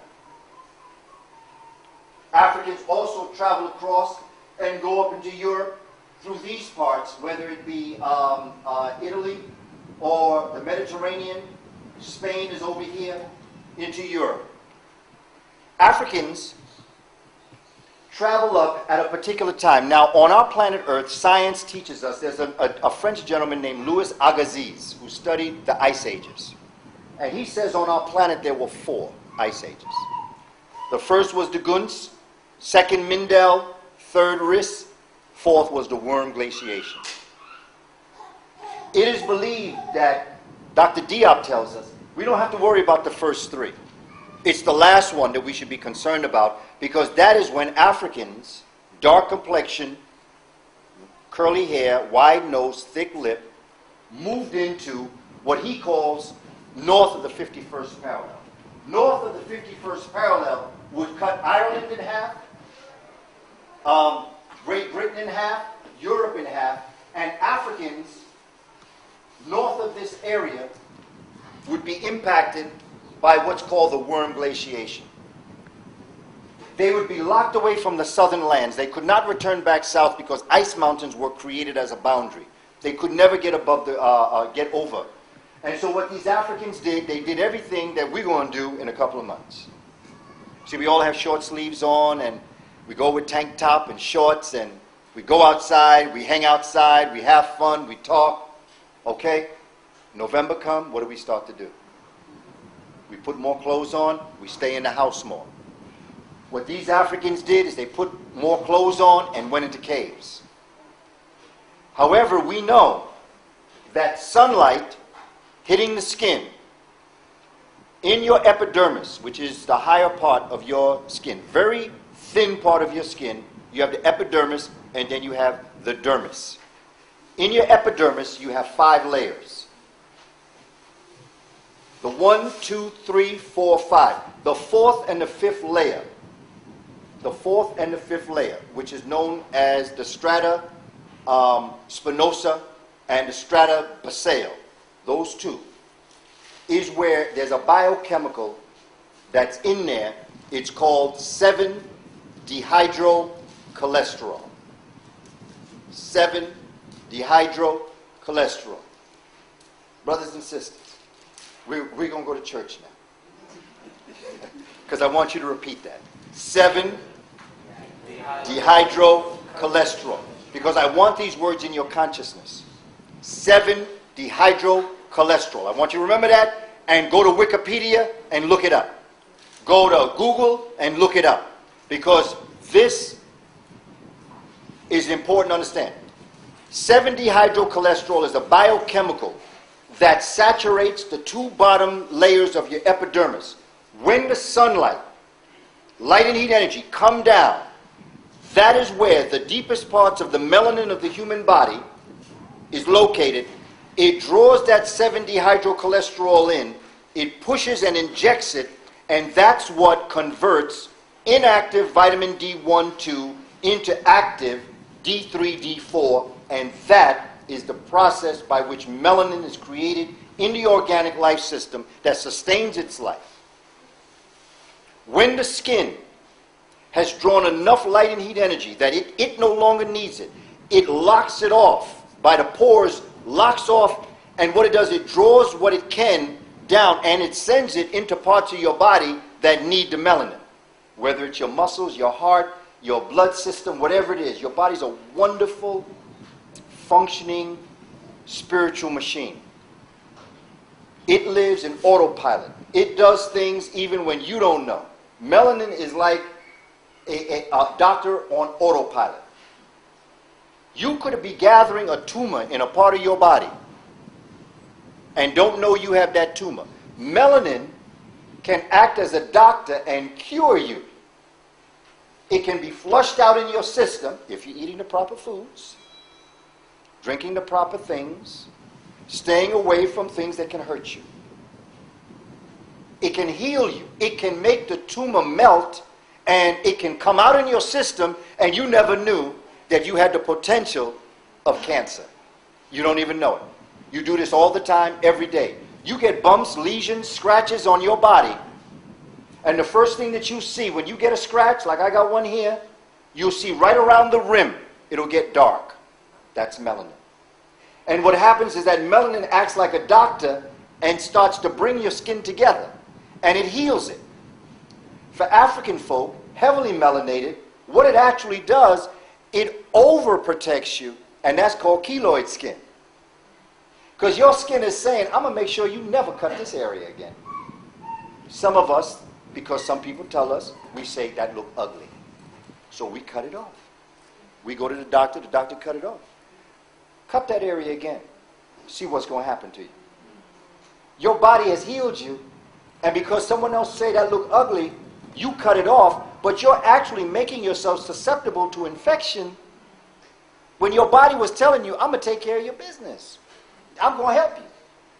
So, these Africans go into this area with the lack of sunlight, 7-dehydrocholesterol is not produced. This concerns and scares the human body, so the body begins to do something that will allow it to get the little bit of sunlight it can in this cold weather. So what begins to happen is that this skin begins to depigment itself. You get lighter. But don't you? The complexion you are right now is not the complexion you're going to be in December. No matter how dark you may be now, you're going to get lighter by December. And no matter how light you are in December, you're going to get darker in July. Because that's the sun doing that. That's only natural. Imagine us in a climate where, if you read the book by Stephen Sullivan, it's called Children of the Ice Age. There are other books on the Ice Age that you can read. When you read these books, you can read Cheikh Anta Diop's work, Civilization or Barbarism. Imagine being in a climate that is somewhere between 120, I'm sorry, hold on, 1,200 and 800 degrees below zero. Now, think about what we experience out here. In New York City, in London, 20 degrees, 5 degrees below zero. It's cold. 1,200 degrees below zero? There's no comparison.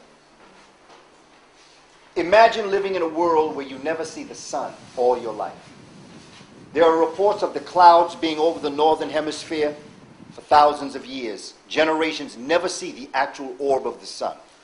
It's a cloudy day every day, 24/7, all of their life.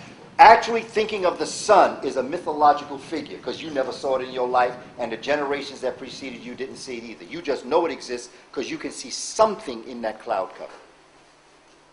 Imagine living like that for 10,000 years. If we get lighter in a couple of months, what would we do in thousands of years? Our hair texture.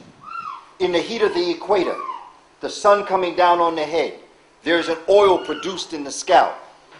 The oil that's produced in the scalp, when the sun, the hot sun hits the scalp, that oil cooks the sun, along with the curly hair that is produced from the sun coming down so hot.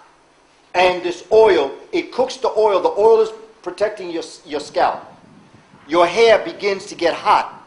It gets curly. It gets nappy. It gets kinky, whatever you want to call it. Some folk like it, some folk don't. It gets kingly and queenly. It starts to get elliptical in shape.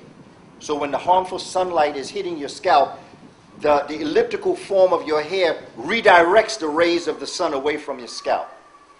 As this African organism moved north and north away from the sun, there was less direct sunlight. Therefore, the oil that was produced wasn't burnt off, so therefore it allowed the hair to die. Isn't that why we call it, what do we call real straight hair? Dead straight. Don't we call that that? Dead straight. Because the life of your hair dies. And it falls. It literally dies. That's what dead hair is. We go through all these transplants. We go through all these special whatever to get all this long hair, and it's dead. We the living, but we pay to die.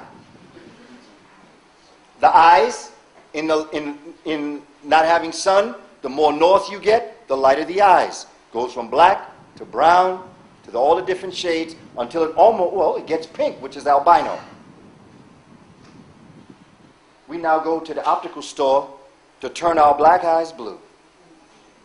We want to give up our dominance because we love being recessive. Imagine that. What kind of mind does that? Think about that. What has happened to that human mind? That it has lost its sense of dominance. It gives up this will to live, to be great. give it to somebody else. We are in a place now where we're rising. And it's important for us to continue this struggle. All is not lost. It ain't over till we win. These are areas. These are the Moors, the Garamantes, the Almoravids, which would then move up into Spain in the 1000 AD. All of this area here is going to be where the legacy of the Kemites, the Nubians, all are going to flow into this area. These are the North African learning centers and trade routes.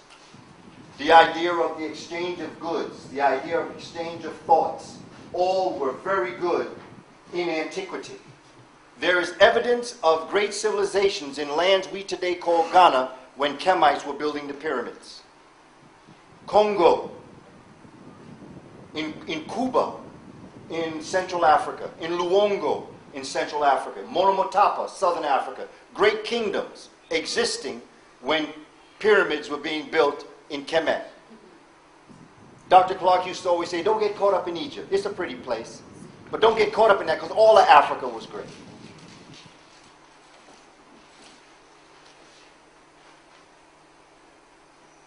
And now, the Dogon. Niger River. Timbuktu. Bambara. Miankara. Mandinka. And here are the Dogon. The Dogon people live right here. And, thanks to my brother Ima, who emailed me a site, this is Mali, the Dogon, and these are their cities. You need to know where they are to understand what they did.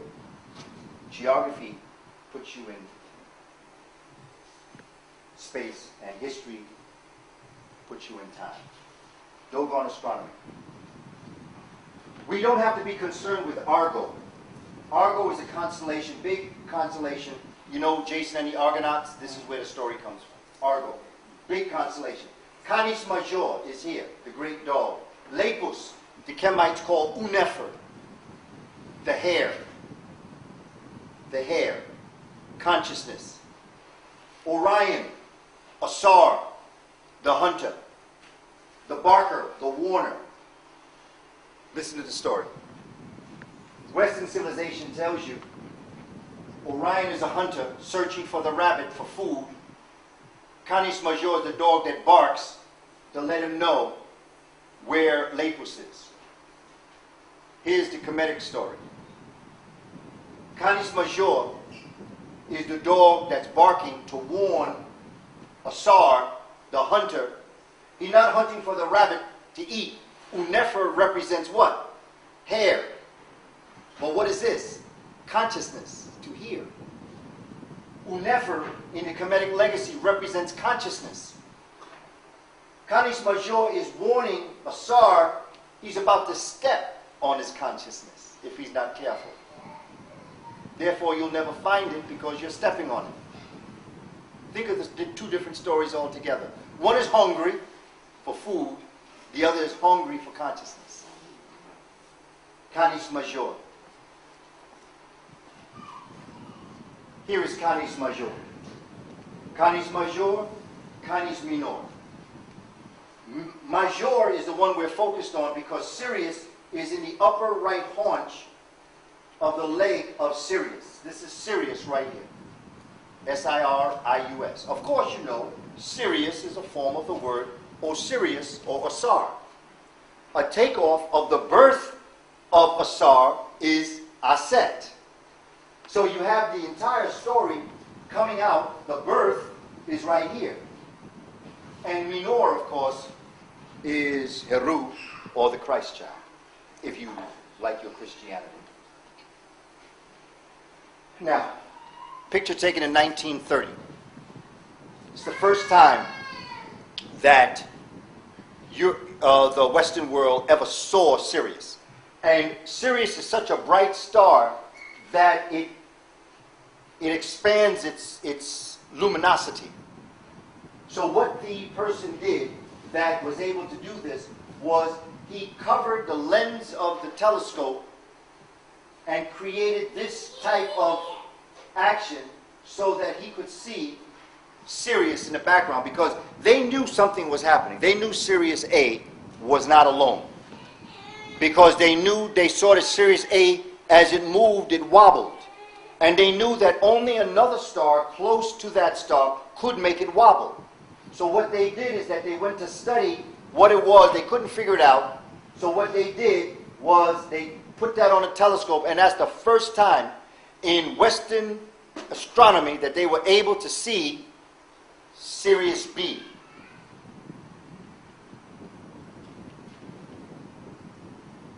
This is what the Dogon drew of Potolo. Tolo means star. Po means a grain, a little tiny grain. It's the smallest grain that the Dogon grow, but it's used for everything, for cereals, for drink, for everything. It's like a staple grain. This is what they drew. This is the Dogon version of what Sirius and Sirius A and Sirius B look like, and the way they divided it up. This is what they drew, according to Griol and Dieterlen and the Pale Fox.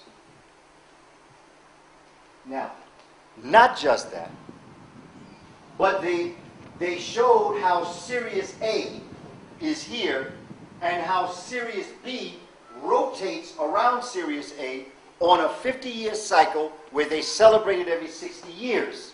But not only did they do that, but they told them in no uncertain terms when it would rise again, and they could actually show this is the scientific version of what the Dogon drew. And they were to the date. Got it? Lean back a bit.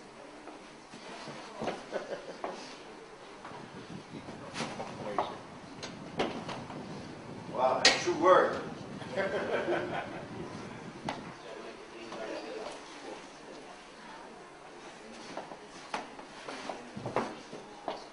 Okay. Safe? It's good?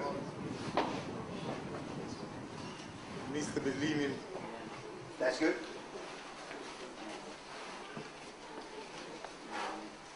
And so they were able to show this. Thank you, brother. Thanks, bro. Okay, they were able to show every 50 years after that date where Griot was there in the 30s, and they could trace even before that. They could show the movement of Sirius and every year where they would be able to find Sirius B in their drawing. This is what the Dogon did in the 30s and the 40s. This is how their houses are constructed. Look at the picture. Look at their village. This is where the woman's house is. This is where the men's house is. This is where the Smitty lives, the iron master. These were their hands, the female reproductive organ, the male reproductive organ, and the feet. So they literally took the elliptical orbit of Sirius, they built their village as it relates to that, and they took the village and aligned it with the human body. So you got biology, astronomy, and engineering all wrapped up in one subject. Remember when we talked about how to bring things together all in one? This represents all three disciplines or subjects in one. Now, think of the mind that first thought to do that. This is the end result. But think of the mind that sat down and said, let's do this. That was a powerful mind. And these are constellations.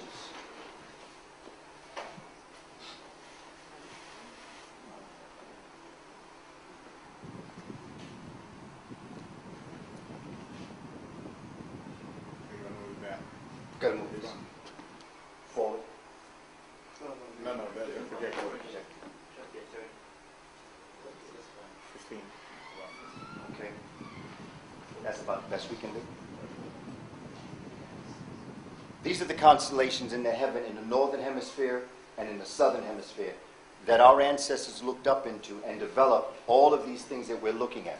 But I want you to remember the slide I showed you before with this constellation, because what's important when you're looking at this concept and this is going to be the importance of the number 8. Number 8 is a very important number in cosmology, up to the Dogon and to the Kemites. And I'm going to show you something. After we finish this section, we're going to go to a break, and then we're going to come back and do the Shabaka stone. But I want to show you the importance of 8 in the Dogon. These are all their tables of correspondence that have been written down. They align it to sex. They align it to bodies. They align it to the granary. They align it to constellations, to the organs of the body, to the colors, to the drums, to the language that they speak, to the form of the sex itself, the actual person itself, and to the regions of their land. They align it with that. They can take the number 8, and they account for the number 8 in all of those different areas. And whenever they as a community have a problem, they can always relate back because they have a number they can go back to do something with that.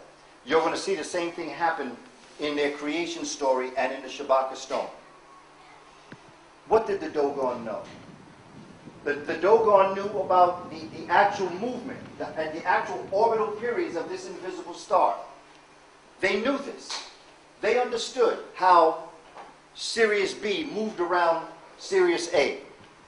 Here's a story that comes down to us through Hunter Hamlin Adams and a few other people. Obitashaka, in his book, Returning to the Mother Principle, he has a chapter on the Dogon. I think it's chapter 4. Marcel Griot and Dieter Lean were brought into a room by the Dogon. And every 60 years, the Dogon had a ceremony called Sigi ceremony, where they celebrated Sigi Tolo, or Sirius A. And every celebration, they built what they call the Kanaga mask that was used in celebration that the Hogon, the pharaoh of this nation, used to celebrate the 60-year rotation of Sirius B. Brought him in the room, showed him the Kanaga mask. But they reported that in this room, every Kanaga mask was put on a chair. He looked at the Kanaga mask, that was the last Kanaga mask done. But he looked around the room, and the room had 12 chairs with 12 Kanaga masks in it. Which means if you multiply 12 times 60, is how long they've been celebrating and knowing this rotation. 12 times 60 for our mathematicians is how many years? 72? 720. 720 minus 1930 for our mathmaticians. Okay, it's in the 1200s. So okay. in the 1200s, It's yeah. all right. We'll shorten it. 1200. When you think about somewhere around the 1200s that they understood Sirius B, they had to, right? They had the Kanaga mask for every 60 years that celebrated the rotation of Sirius B around Sirius A. So while the Western world learned about it in 1930, the Dogon knew about it in 12-something, right? Which is around the Malinki Empire. But it don't stop here. Because the Dogon told Griot and Dieter Ling there were 2 other rooms with 12 other chairs, 12 other masks. So now, do you see how deep this is? Now, let's talk about it. How could they have done this? How could the Dogon have done this? From a scientific perspective, we can do a lot of different speculations about visitations from outer space. And we can talk about a lot of the different metaphors and mythological stories that they told. But let's look at science. And I'm going to use myself as an example. There might be some of us in the room that are like this. I come from a long line of males in my family, my father's side of the family, who are what we call night eyes. We see better at night. We live better at night. My rhythm, my biology functions at night. It doesn't function during the day like it functions at night. I'm a night eye. That's my biorhythm, is nighttime. I'm up at night. I'd rather sleep during the day and operate at night. I'm a night eye. Imagine a nation of people over thousands of years who train a group of those night eyes to function at night. They never see light. You know, if they turn all these lights out and all of a sudden they turned all the lights on and it was bright, all of us would have to close our eyes because it's too bright, because your iris expands in the dark. When the light comes on, that iris has to get to be 1/4 of the size of your eye in order to allow light to go in. That's why your eye has to close and wait for your iris to close. And then when you're 1/4, you then can open it, because that's how your eye can handle light. Imagine a people who only function at night. Their eye is always open. That eye becomes the most powerful telescope on the planet. That is how, when we study our history, and I've sat with African folk that have, we've all tried to come up with how could they do this. We've gone to study the eye and biology, and what we have found is that an eye that can stay open long and open can see in the dark. You can see very good at the dark. You can see long distance, long distance in the dark if your eye is fully open.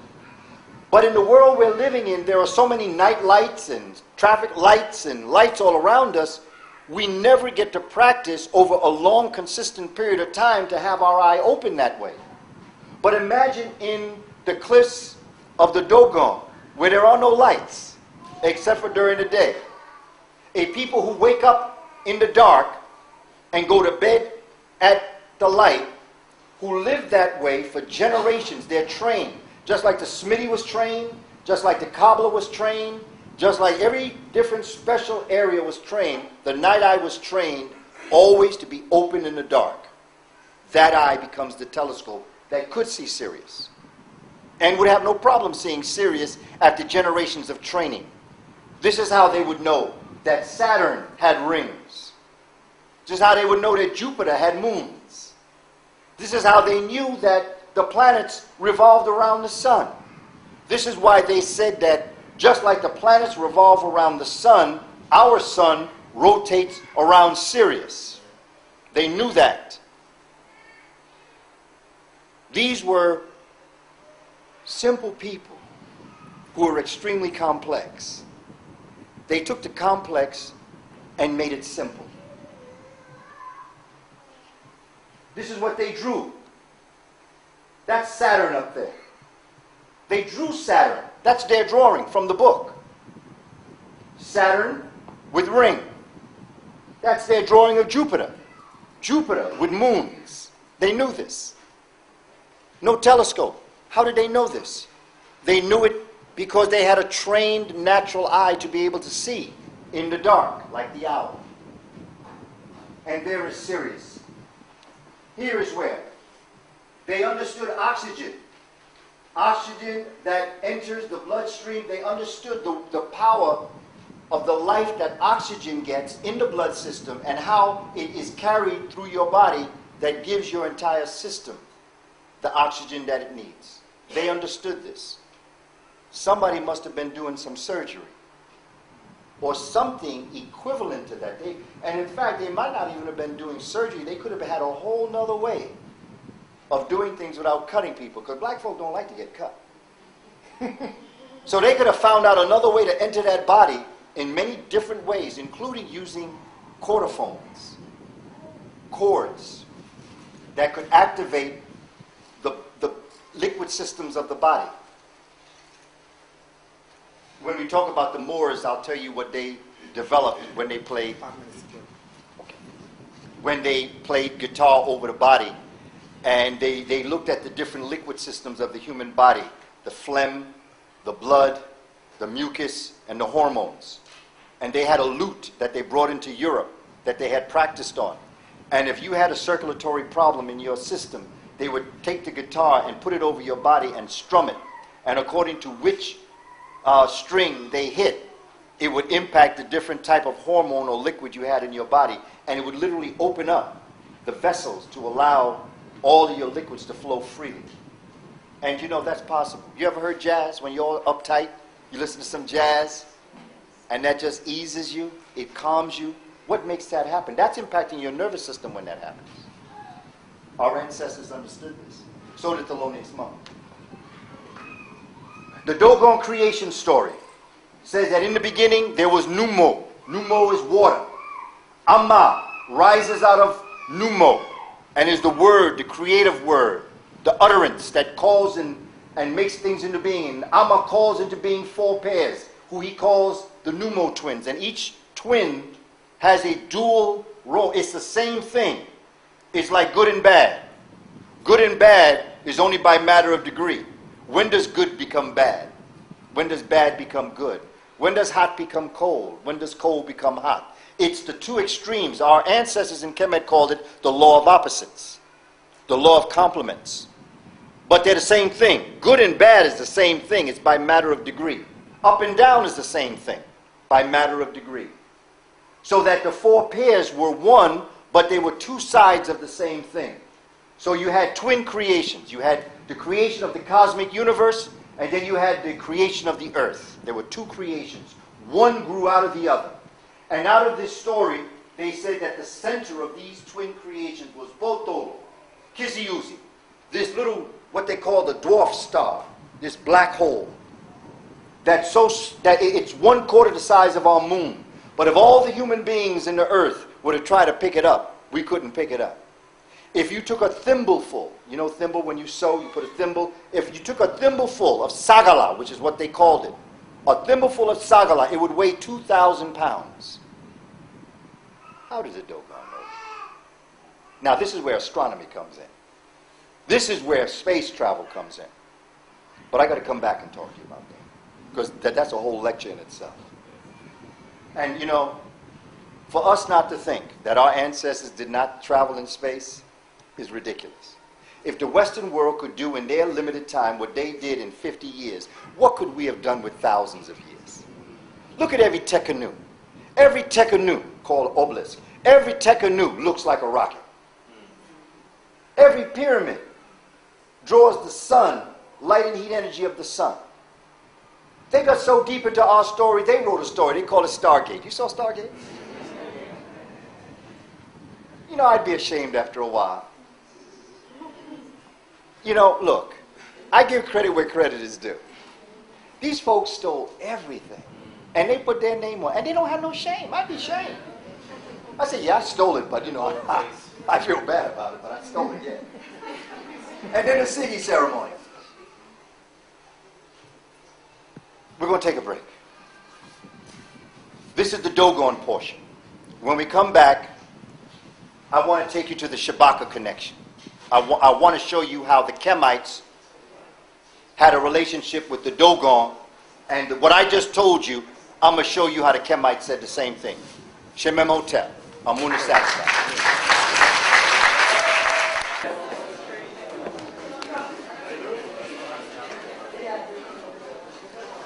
Are we back? Okay, just before we begin the part 2, tomorrow we are having a gathering at the British Museum. Anybody who wishes to join us, please see Sister Rosanna, and do put your names down and your numbers. 11 o'clock. Till whenever. Infinity.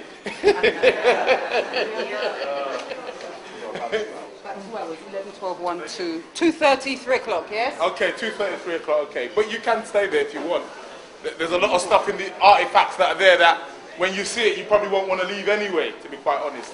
So tomorrow, 11 o'clock, do put your names down. There will be a small donation as well, please. So please see Sister Rosanna before you leave, so you can put your name down in the book. Okay, I'm not going to waste your time. Without further ado, we shall continue part 2, Mysteries of the Dogon. Right, so we got An hour and a half. Hour and a half. 2 hours. That's a question and answer. Full chat. So, warm round welcome, please, for brother.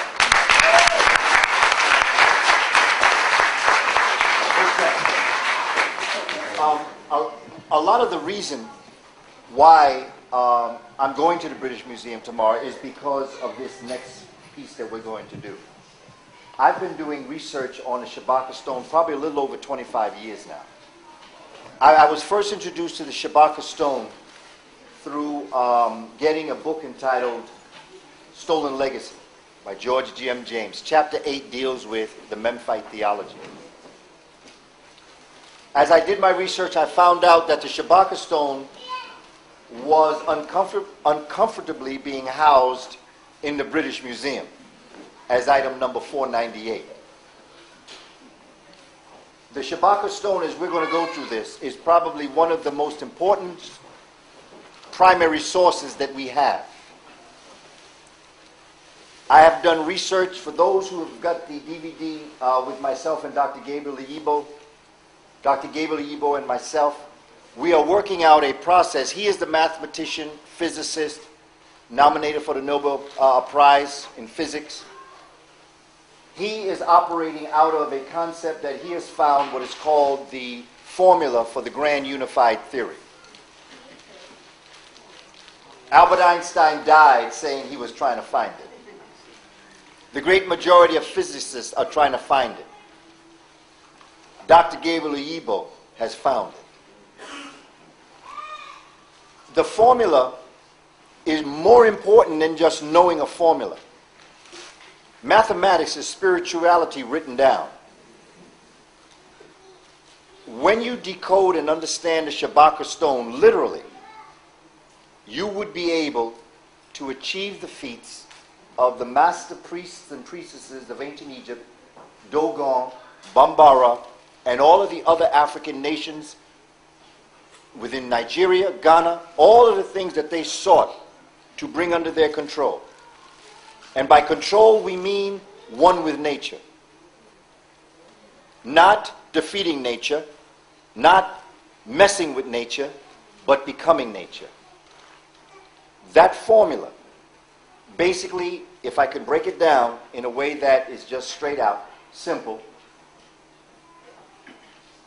When you look, and I'm going to use Albert Einstein as an example, and I'll use the quantum theory. The quantum theory is a theory that deals with all things small, from the skin in. It deals with the atomic world, atoms, quantum, small things. That's why it's interesting when you say you took a quantum leap. Because when you take a quantum leap, you have gone into another world, but you took a small step, which is consciousness. That's what you mean when you say you took a quantum leap. Quantum is the small world, the world of atoms. There are ways that certain scientists say that they have figured out a formula for looking at atoms. Einstein in 1905, early 1900s, developed his special and general law of relativity, which deals with the outside world, from the skin out. The planets, the large things, electromagnetism, gravity, strong and weak nuclear forces. Physicists said that there is a relationship between the large world and the small world. That in fact, you have a whole set of formulas for the small world, or quantum physics, and you have a whole formula for the large world, or the laws of relativity. However, we say, physicists are speaking, there is a one law that unites both the inner world with the outer world, and it controls all things. What our ancestors in Kemet did is they knew that formula. That formula is on the Shabaka stone, and it is called the waters of Nun. That is the major piece that brings the inner world to the outer world. I wish I had time to elaborate on this. Because if we as an African people understood this, understood what Gabriel Oyibo did, and understand what it means, because I'll be honest with you, this brother wrote a book on the Grand Unified Theory. It's quite a few pages. I'll be honest, I only understand 4. But those 4 I understand very well. And every variable that Dr. Oyibo, and that's what I do on the DVD, he breaks down all his formulas for the Grand Unified Theory. And I take the Shabaka stone and I fit every one of his variables into the Shabaka stone. That's how I know his formula is right. I don't care what they say. I'm not saying they're wrong. I'm saying he's right. There's a difference. I'm not going to argue with them. I don't have time to argue with them. When you have something that you know is righteous and true, arguing about it isn't going to help you be any more right or them any more wrong. So they can come up with all their theories they want to if they want to. And there's a lot that's coming out with these theories. I could go through the list of them because I've studied them. But none of them relate back to the... And you see, when you can put something in a mathematical formula, it means that you control your ability at your will to make it happen. I take our children and our community through processes by which you can take the Shabaka stone in the sciences of physics and biology and chemistry, and you literally can live it. Our ancestors weren't about knowing it. They were about living it. Gabriel Oyibo's mathematical formula creates a living system upon which our master teachers were attempting to get through. So when the Dogon were going from Jiriso to Beniso to Boloso to Sodai, thank you, I was big. Sodai, they were literally going through the Grand Unified Theory. What was driving them to that higher level of consciousness, that clear word, was their mastery of this concept of unifying the inner world with the outer world. Remember we talked about the drop of water and the ocean? Well, the drop of water is the quantum world. And the ocean, that is what you're dealing with when you're dealing with relativity. And the whole time you're doing it, what you're attempting to do is to bring them both together. And what the Dogon was doing is using their minds as a machine to be able to bring this consciousness into being and to call it their will what they wanted.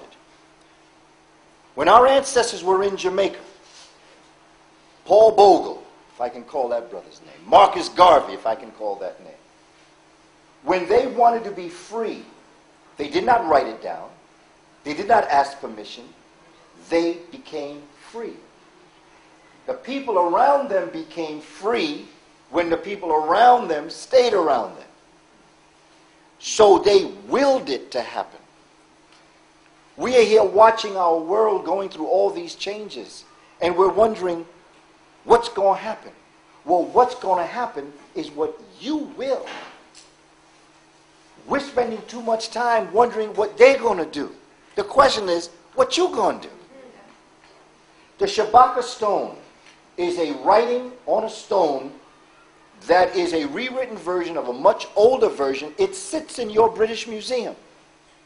And that's why I got to go there tomorrow. Because for the first time, all my research, now I'm going to see what I've been talking about. And so it becomes important to me to know that now, not only that, but I'll show you what I have on the Shabaka stone. I wrote the British Museum and asked them to take a picture of it. I'll show you the pictures they took of it. But that's as close as I got to it.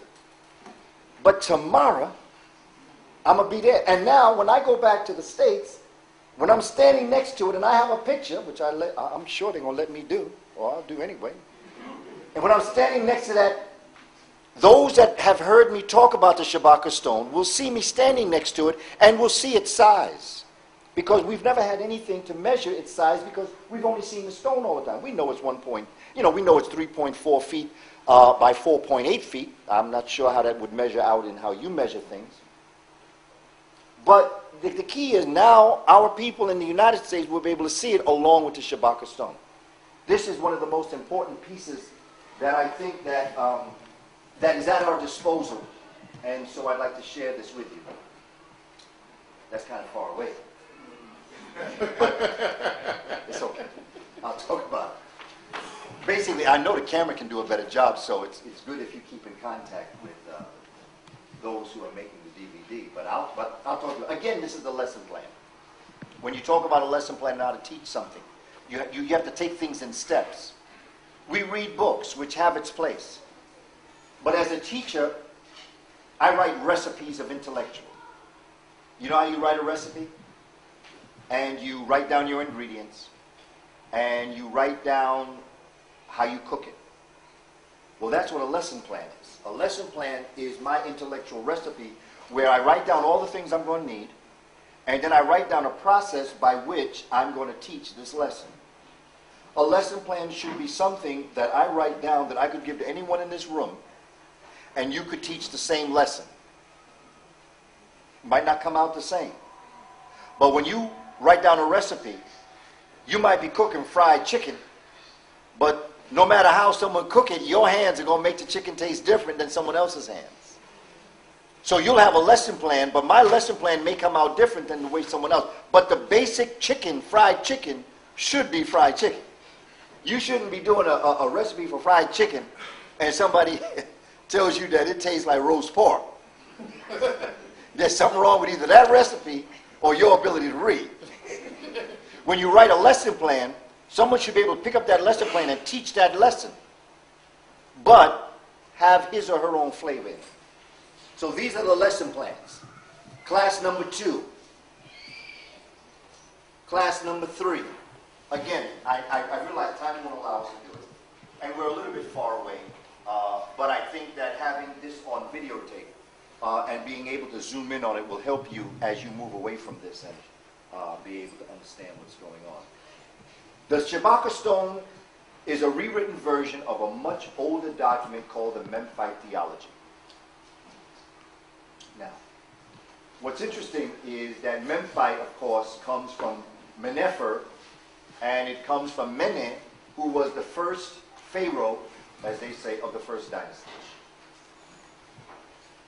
However, when Mene was coming north of the Hapi, he rediverted the waters of Hapi.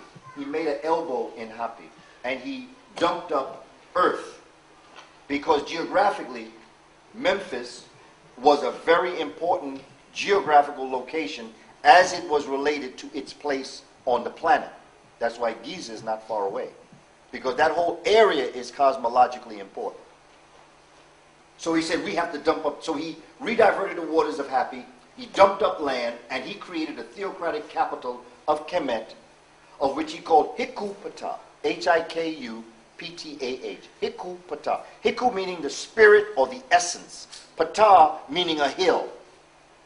It was a hill. So when you think of how he said it, the essence of Ptah was the dumped up land. Hiku-Ptah.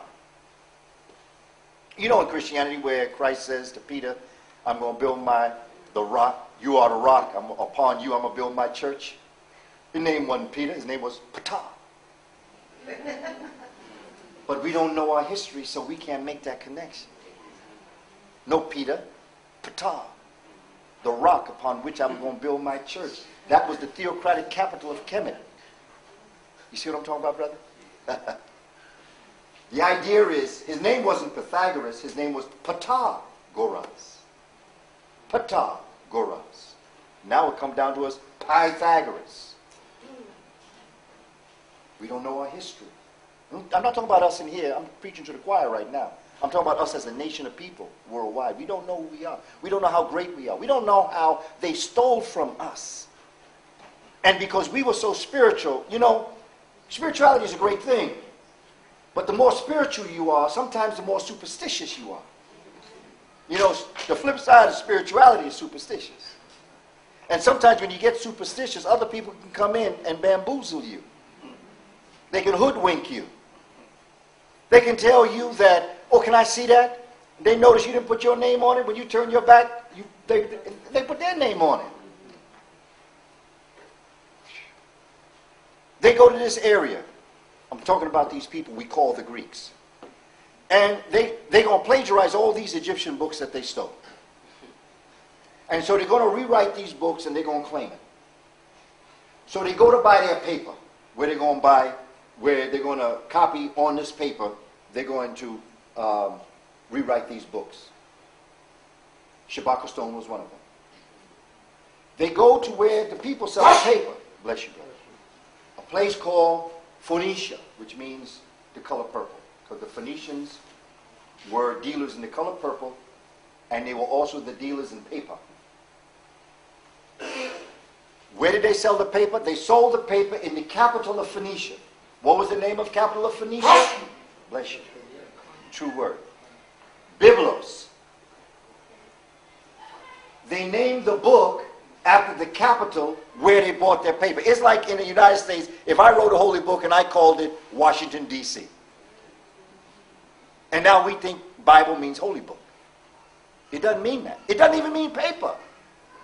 It's the name of the capital where the Greeks bought their paper when they were going to rewrite the books, Shabaka Stone, the Pyramid Text, the Coffin Text, all of those books.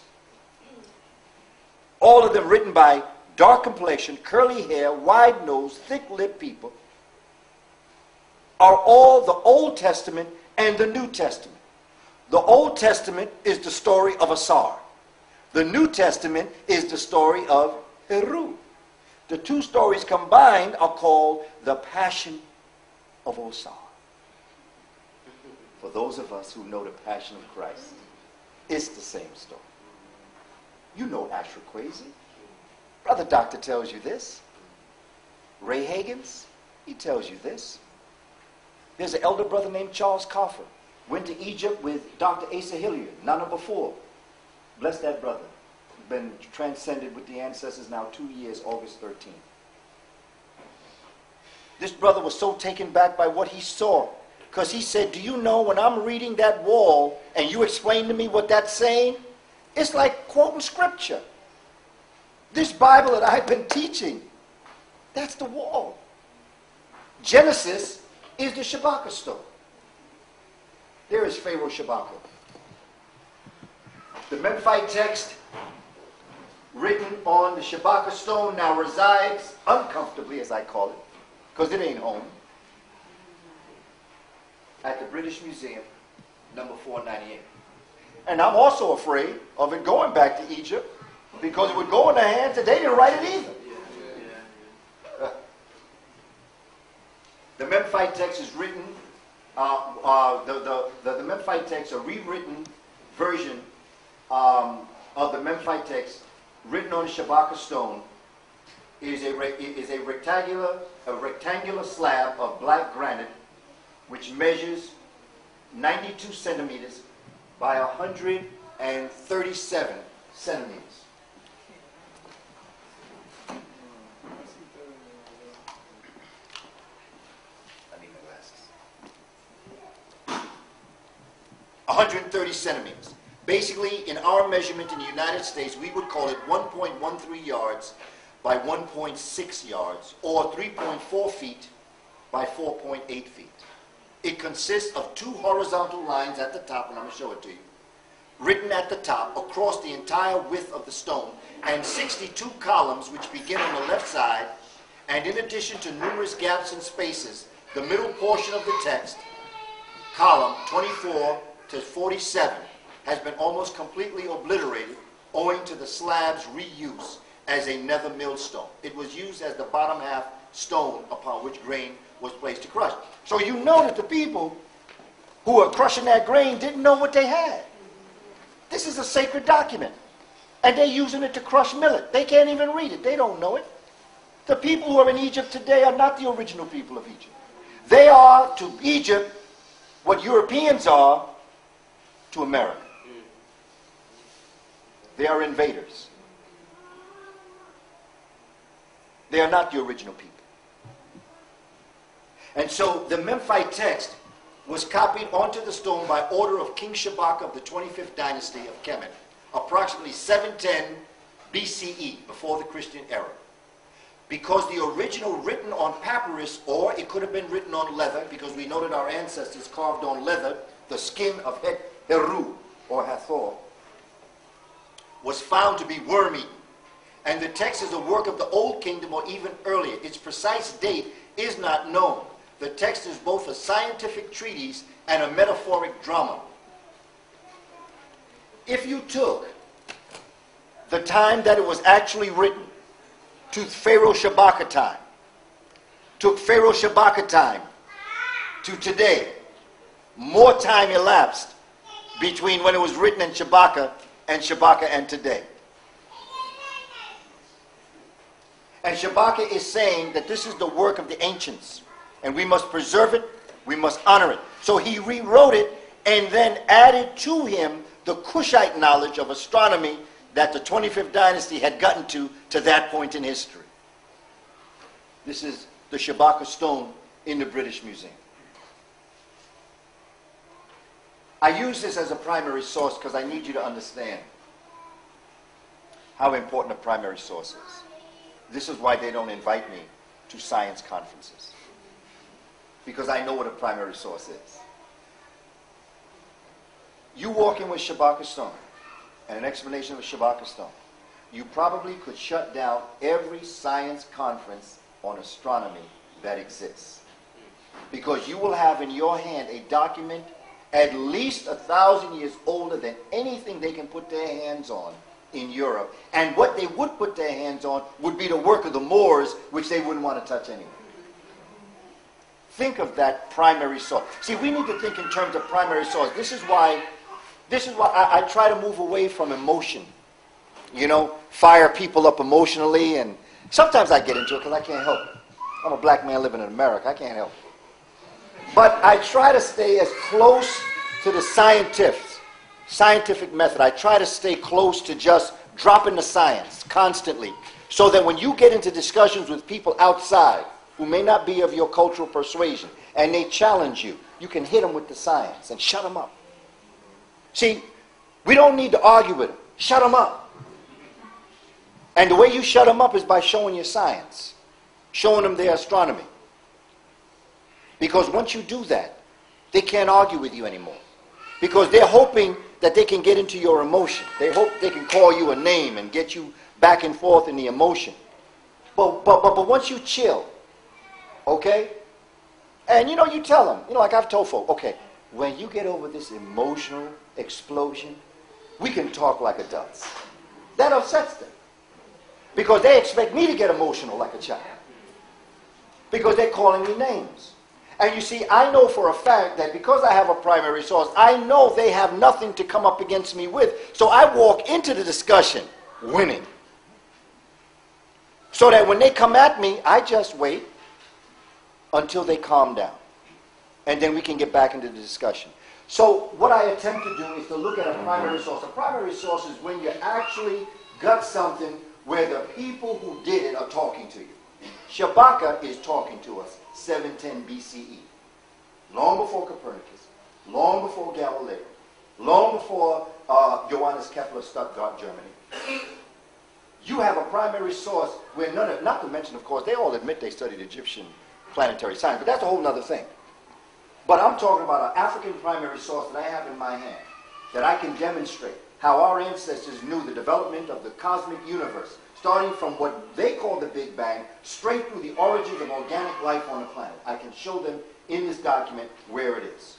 And that's the key. Our greatest weapon and our greatest tool is the truth. We don't have to make stuff up. But we got to know what a primary source is. And the Shabaka stone is a primary source. And it actually is a document. It could be a document, it could be a carving, it could be a painting, it could be pottery. Anything that will demonstrate that the person that is talking to you on that particular thing was there when it was done. European scientists have nothing but second-hand sources. They have no primary sources because they still thought that the earth was square. They thought flat. They thought that if you walked over to the horizon, you'd fall off. Africans knew.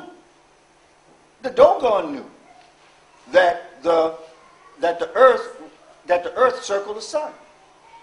The Kemites knew that the earth circled the sun, just by the respect they gave to Ra in the Aten text that came out in the 18th dynasty. They knew the power of the sun. So they were heliocentric, they were not terracentric. Primary sources. There's the Shabaka stone. Wow, when I first saw this, Theophilio Benga. Wow, that brother came to New York one time, and Dr. Leonard Jeffries. We were in a conference, and Dr. Jeffries knew how much I really was working on the Shabaka stone, and how, I was really quoting Theophilio Benga. Every time I was doing a conference, I was quoting Theophilio Benga and his concept in Egypt Revisited, the book edited by Ivan Van Sertima, Egypt Revisited. There was a essay that he wrote on the pharaonic order, and he breaks down the Shabaka stone in terms of what it means. And man, when I read that, I said, wow. And I sat with Dr. Obenga, and of course he speaks fluent French and pieces of English. And I had my dictionary out. I had my French dictionary out, because I had to talk to this brother. And although I've studied France, I'm not fluent in it. So I'm not fluent in French, but I had my dictionary. And I guess the brother took mercy on me. And he started to speak to me in English. He started to tell me certain things about the Shabaka stone that really, it just justified a lot of what I had been saying. And to hear it from Theophilio Benga, a man that I have such great respect for, to be saying and explaining to me what I was saying to him, he was explaining it to me better than I was saying it to him. So what you hear me say is what he told me. Because the brother was dropping. Now, I'm in Chicago. I don't know if you know a brother. His name is Yosef Ben Levi. Yosef Ben Levi teaches Meduneter to children. Yosef Ben Levi is part of the Kemetic Institute at the University of Chicago. And I was in the studio one time talking to some brothers, and Yosef Ben Levi was there. And I was talking about the Shabaka stone, and I was showing that picture. But you can't really see the carvings on that picture so well. And so brother came to me, he said, here man, this is going to help you out. So what he gave me was an illustration, and on this illustration you can literally see every symbol of Meduneter on the Shabaka stone. Just breaks it down even further. This is how the ancestors work with you. Because this is what I needed. I needed to see the pictographs. I can talk about the Shabaka stone. And what's interesting is that in Meduneter, you read in the direction of the faces. And the faces in this particular piece are facing this way. So you would read, in the direction of faces. The animals are facing that direction. So you would read it this way. And then the second line, you read this way.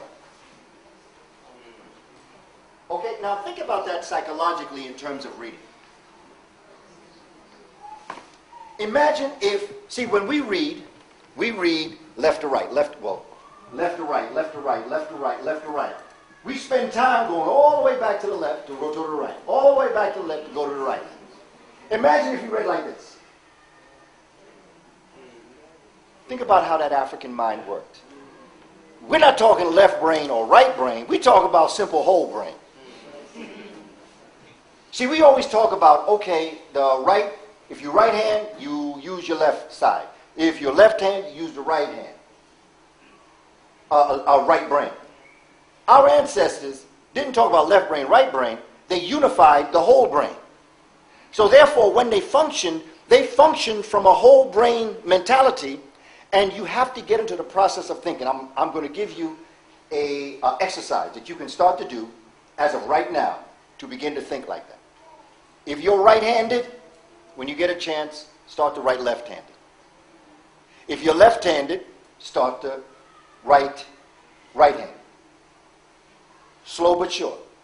Don't do anything important. If you're doing something important that you have to read it, don't switch hands. Do it on things you don't really need. Shopping list. Or just notes that you're taking that you'll be able to read it, but it won't, it's not something important to you. Just start that and practice that. And when you do that, what you're going to start to understand and know. I had a student that began to tell me that when he began to use his other hand, he began to use both sides of his brain at one time. Because he'd been so used to using this side, he started using this side. He started to understand things this way. Because he was this way. If you find yourself carrying everything with your right hand, start to move things into your left hand. If you always find yourself carrying things in the left hand, do it on the right hand. The most dangerous baseball player is someone who can hit left or right. The most dangerous pitcher is someone who can pitch both left and right. Boxer, yes, man. In fact, we can extend this out into the world. Anybody that can do anything with both sides of your body, you can do it better than people who can only do it one side. Our ancestors were absolutely brilliant in the way they wrote. If, like I say, you read in the direction of the faces. So you could read from left to right, but you could also read right to left. But when it came to vertical lines, you only read top to bottom. You only read top to bottom, top to bottom. Because of the nature, look what would happen if you read up. How do you know the direction of the face? What would be your method of deciding how you were going to read it? See how our ancestors were just brilliant. They knew they could do it horizontally, and they knew they couldn't, but they couldn't do it vertically. I like the idea, but I think the mastery of it was who thought of it. It's all right to do it, but who thought of, what mind thought of doing it is the mind that I want to talk to.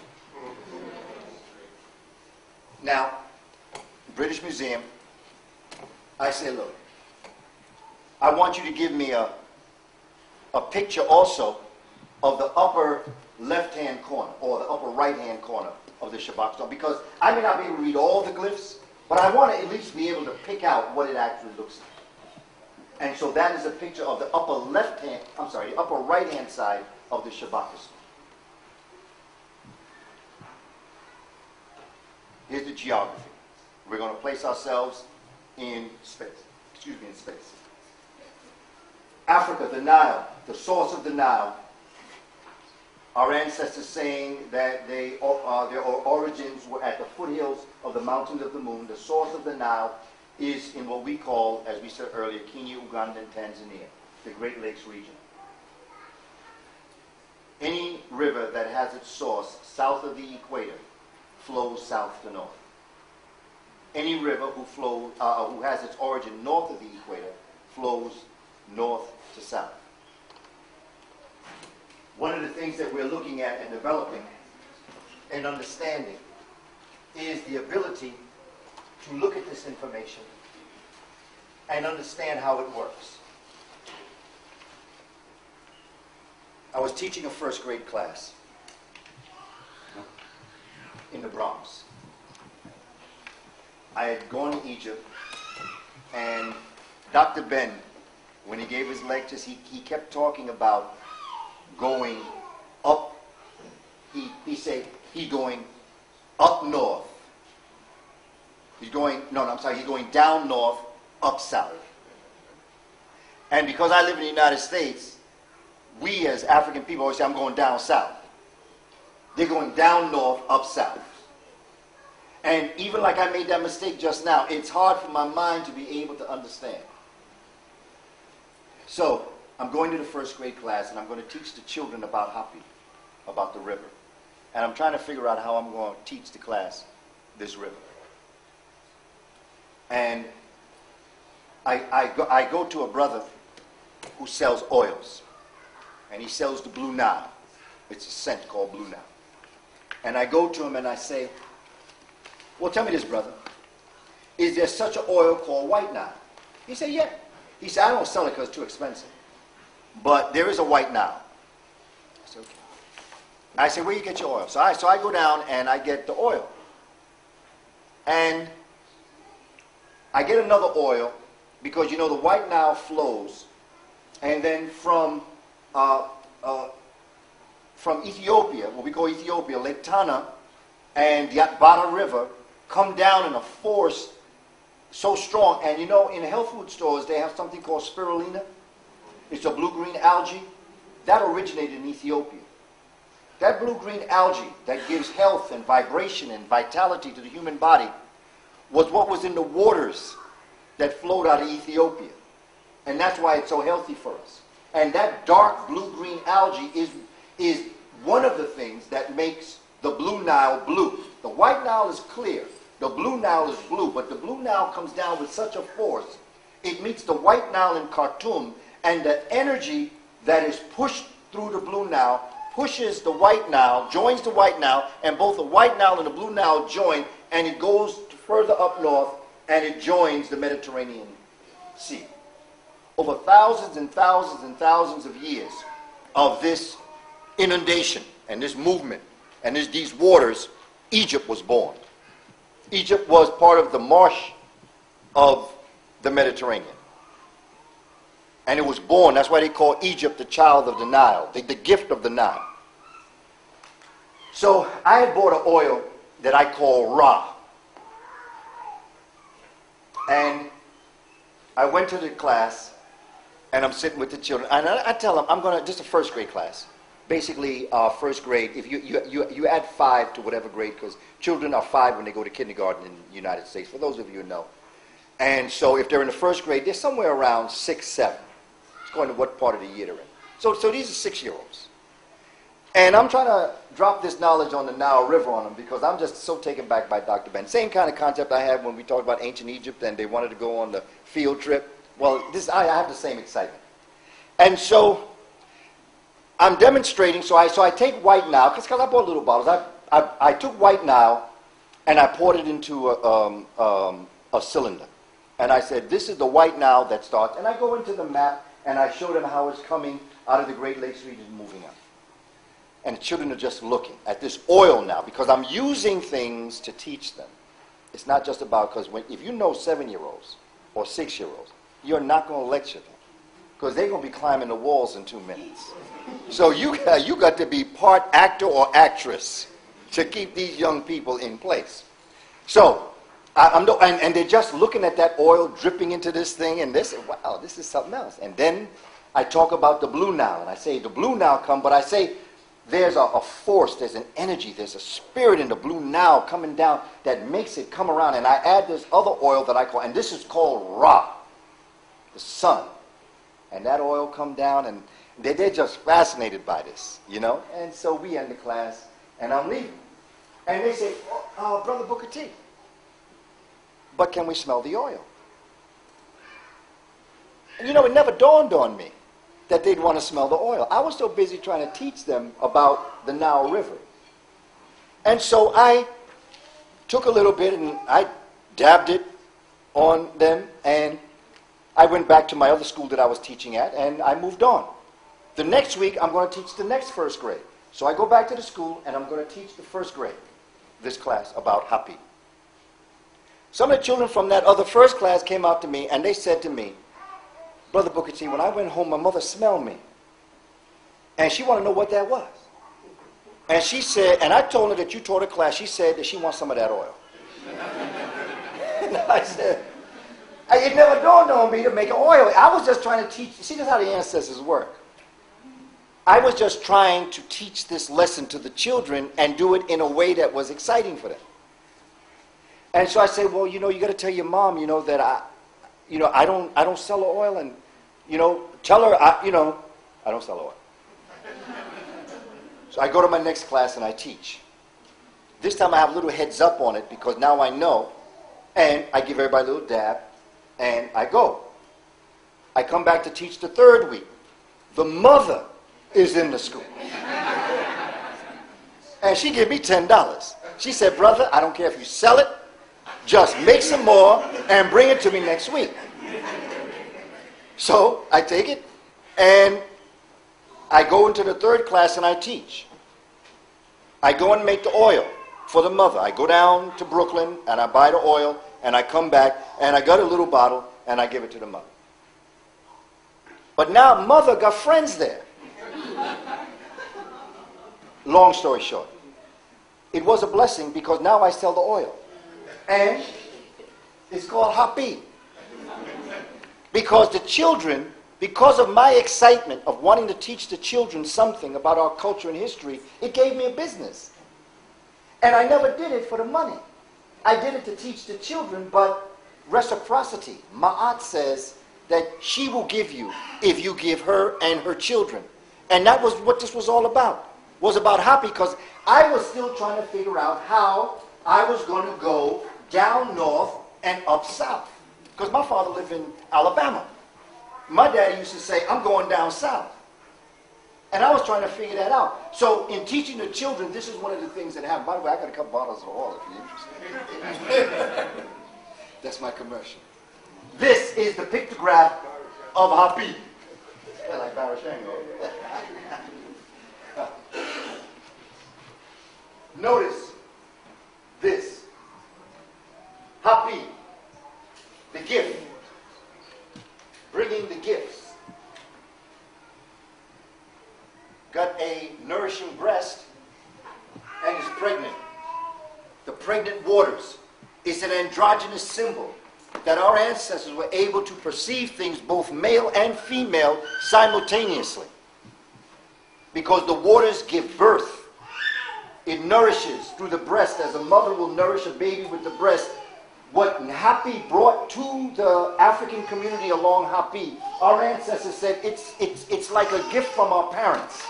Because that's what made all the fruits grow and the vegetables grow. And so Hapi became a symbol of all things that would make you what? Happy. And that's where we get the word today, happy. But we don't know this because we don't know our history. This is a picture. I want to focus on this area, Memphis. Memphis. Now, what Menefer called this area was Hikupata. Hikupata. When the Greeks came here, they couldn't pronounce that word.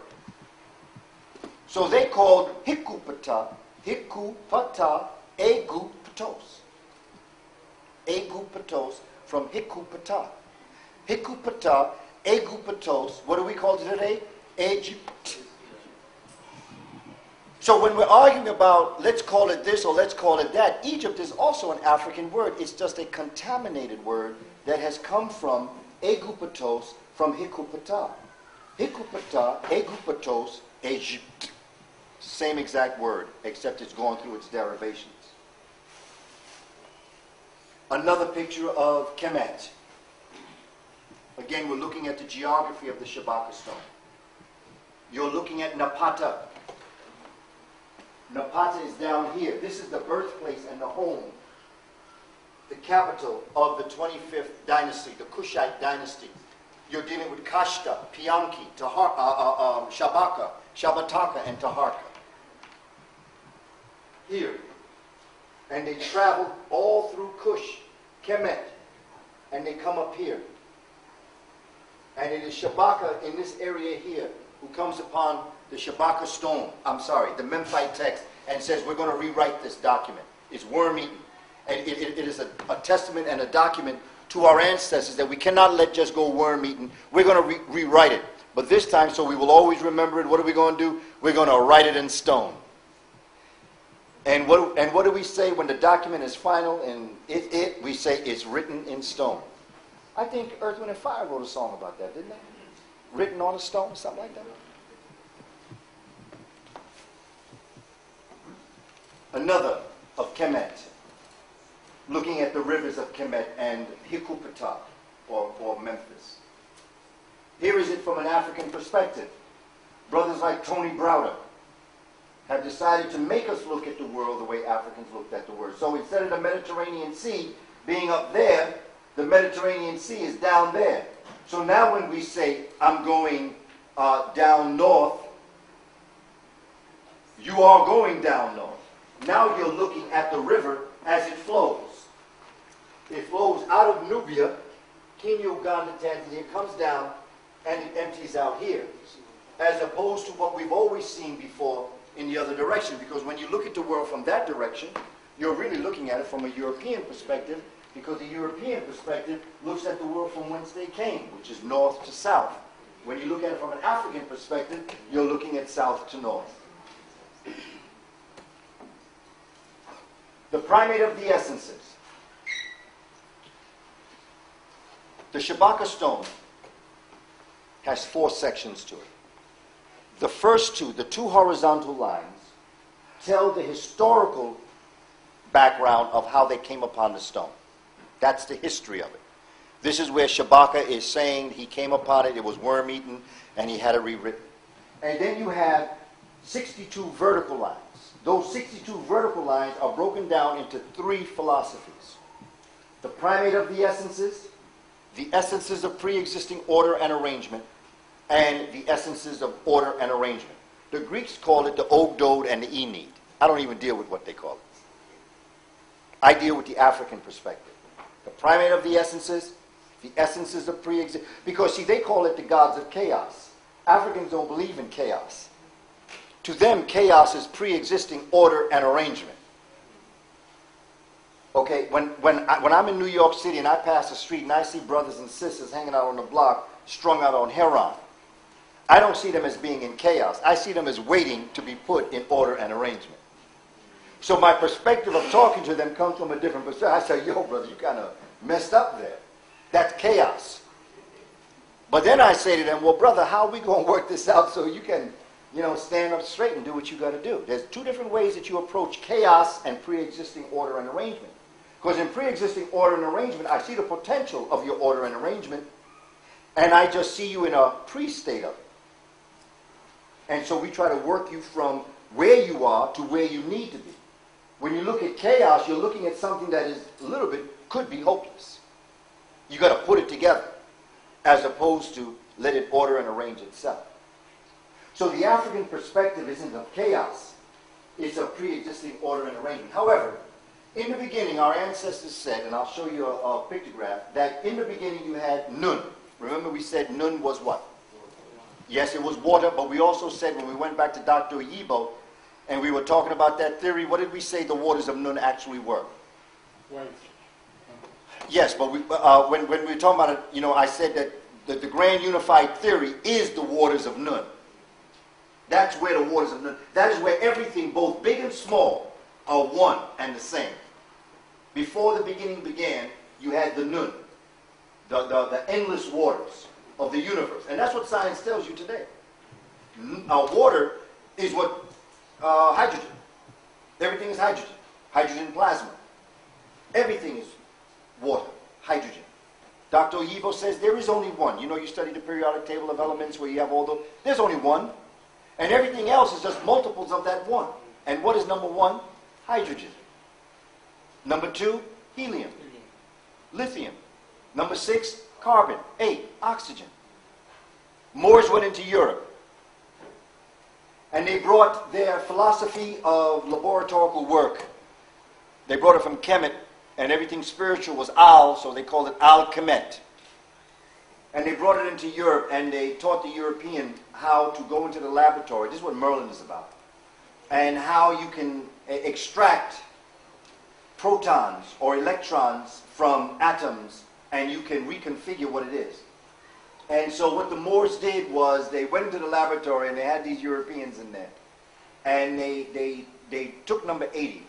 What's number 80 in the periodic table? I'm just asking you. Sometimes I get a response, sometimes I don't. I'm not trying to test you.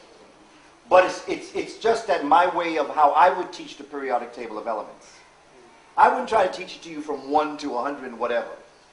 I would teach it to you in segments so that you could put the whole picture together so you could understand it.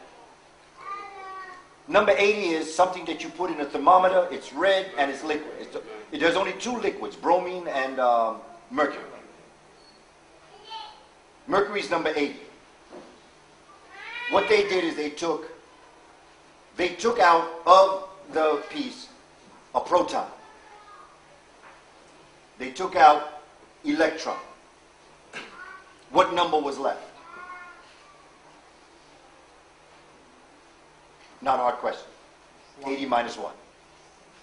79. What's number 79 on the periodic table of elements? Gold.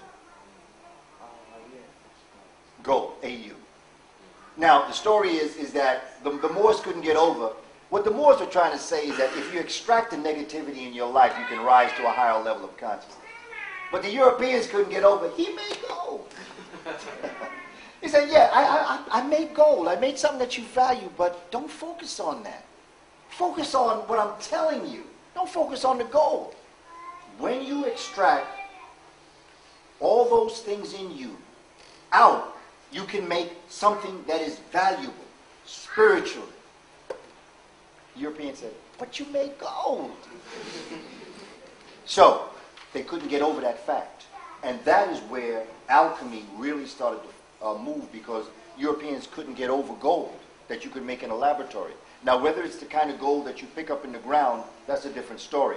But if you manipulate atoms atomically, you can go back.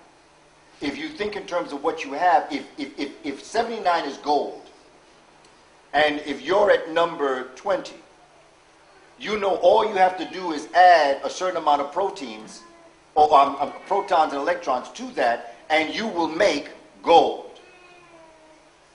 If you're at a higher up number and you extract electrons and protons out, you can make gold. You can make whatever you want in manipulation. And that is what we sit in class that we call chemistry. That's all chemistry is the manipulation of the periodic table of elements, of which Africans brought into Europe. And what couldn't Europe get over? They made gold. That's all they could.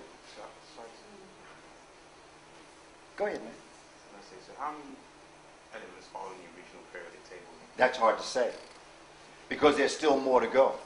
We really don't know. We know that they're fundamentally 92. We know that all the others are made up in the laboratory. The question was, how many elements are there? We really don't know. And we don't know because we ain't been in the laboratory very long. We need to get back in the laboratory and find this out, because when we let other people in the laboratory and they kicked us out, they didn't know what they were doing. And so as long as the real scientists are in the laboratory, I can't answer that question. Because there's probably far more than we ever know. And there's probably far more entities. There's probably so much more information out here. And I'm going to tell you something else. I believe that our ancestors knew it. And I believe that the onslaught of this attack on us, starting about 2000 BC, coming out of the hills of the Caucasus Mountains, started a regression of which we now have to claim. Because you see, I'm not about this just for Africa. We have to save the planet. The planet is dying. The water is dirty. The air is dirty. Everything they've touched has become dirty. We must save the planet. So what we're doing here is far more than regaining our consciousness. We have to save the land. Because there were things that Africans would not do. Africans could build a plane, but they knew that if they put that metal into water and pollute the water, they wouldn't do that. Their discipline said, I would never do that. The things that have been created has been, they would not create bottles, of which we use, bottles that can't be broken down, that are non-biodegradable. They say, I would rather drink from something else with my hand before I will create something that will violate and desecrate nature. We have to save the planet. So our work here is far more than just becoming conscious. We now have to activate that consciousness and save this planet, because we were born to do this. African people have been put through just about everything any human being could be put through. That was a purpose. I believe that was a divine purpose for us. To teach us. The first thing we have to do is we have to stop fighting amongst ourselves. That's the first thing. Because they don't have the power. Their greatest power is they take advantage of us fighting each other. Puerto Ricans don't like Dominicans. Dominicans don't like Cubans. Jamaicans don't like Trinidadians. Trinidadians don't like African Americans. African Americans, light complexion, don't like dark complexion. Straight hair don't like curly hair. Old people don't like young people. Women don't like men. Men don't like women. Sounds to me like the Willie Lynch syndrome, doesn't it?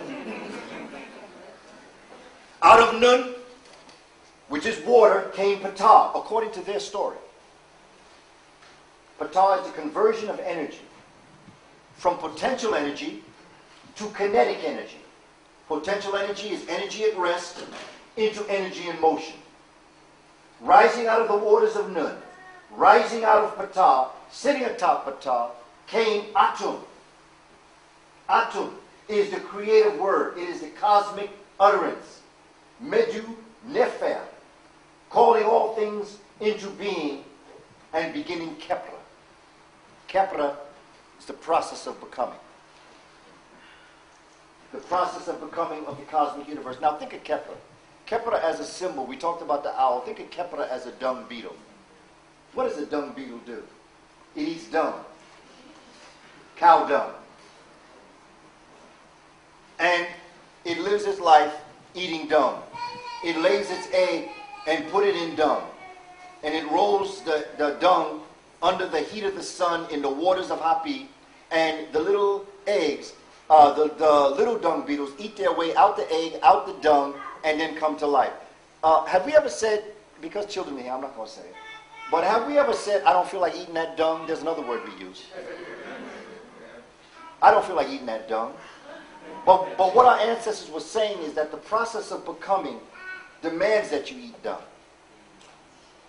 Dr. King used to say, Martin Luther King used to say, your character is built during times of conflict,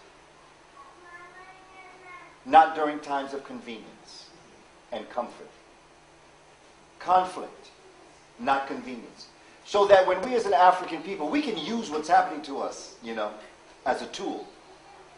Because everything they throw at us, we still can handle it and rise. That's Kepra. We're eating dung. We're coming to life. We're going through a process of becoming. No matter what they do, still we rise. We can use that to celebrate.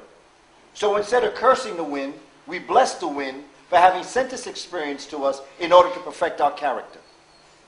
That is what Kepra was about. Conflict.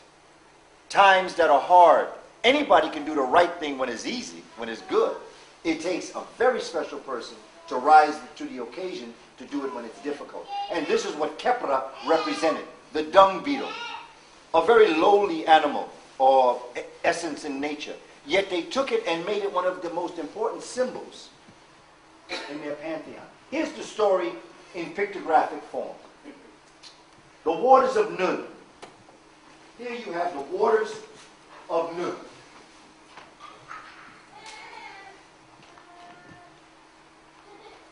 Step 2, rising up out of the waters of Nun is Ptah.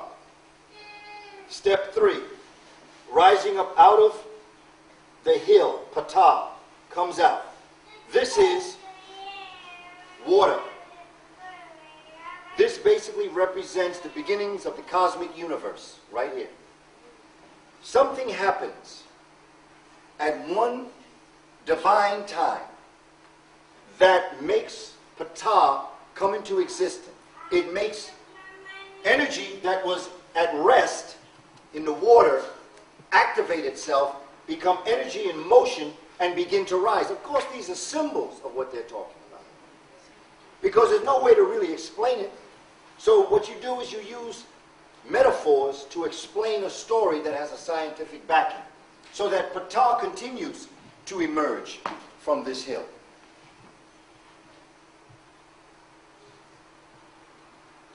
Here you have symbols of Nun. Nun, bearing gifts, the same way you had Hapi. Electromagnetic waves. There's a brother named Nur Ankh Amen. He wrote a book, The African Origins of Electromagnetism. This comes out of that. Now you understand why the Uraeus, or Irta, the cobra, was so important. It represented the waves of Nun. Electromagnetic waves that would create the division, take potential energy, make it kinetic. Here we have Ma'at with the feather. She is the path. Her mate is Tehuti, wisdom and knowledge. So that in the beginnings of time, and here is Ptah, fashioning the egg of the cosmic universe. Fashioning the cosmic egg of the universe. And he has that skull cap on his head because that represents the night sky. Here's Atum, the snake that's eating its tail, sign of eternity and forever.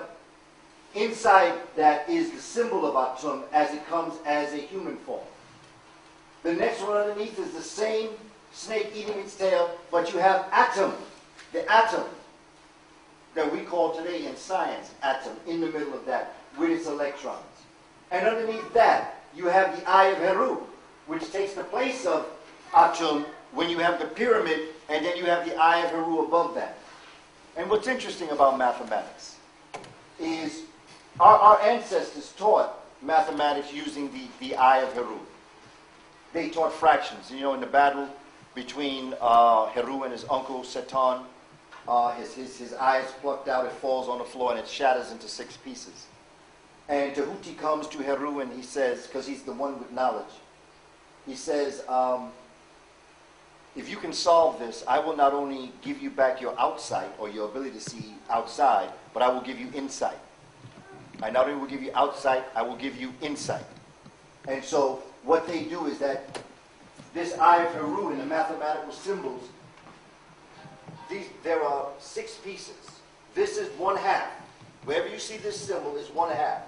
1/4, 1/16, 1/8, 1/64, and 1/32. All of those are fractions. And he says, put the eye together and make it whole. And what I say to the students is that this magic, this insight, is right in front of you. The answer is right in front of you. All of the answers of the cosmic universe is right in front of you. I'll tell you, I'll tell you what the story is. What you actually have happening, it becomes 63 over 64. There's something missing. And I'm telling you that the answer you seek is right in front of you. What, if you have 63 over 64, what do you have to add to that to make it 1? The answer is right in front of you. If you got 63. 63 over 64. What do you add to make that 1? Say again? 164.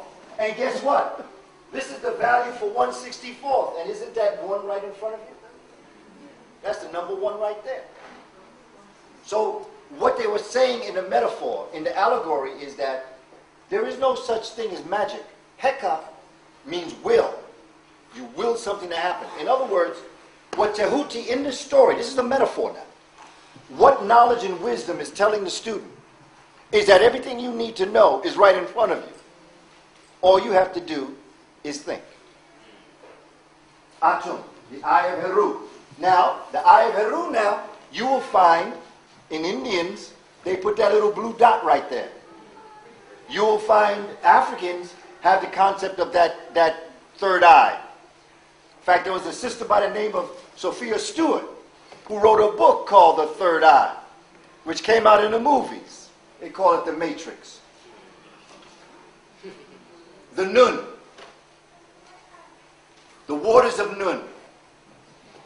Top one is the waters. Then you have the Uranus, spermatozoa. Look at spermatozoa. In the waters of Nun. Life living in spermatozoa.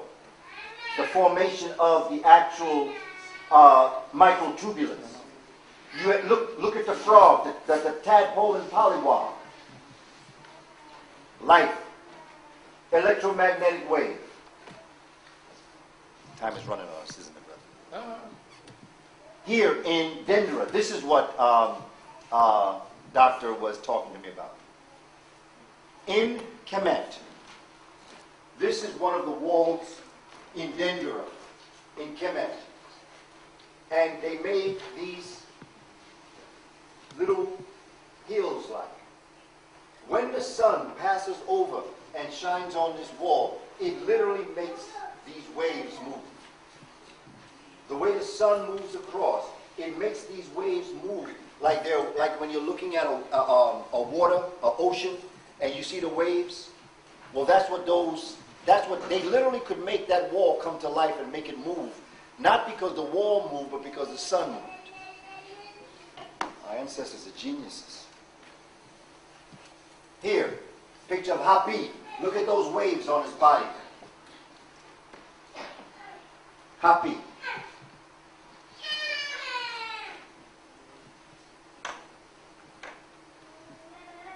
Out of the water. Now keep in mind, Nun in the Dogon, Nummo.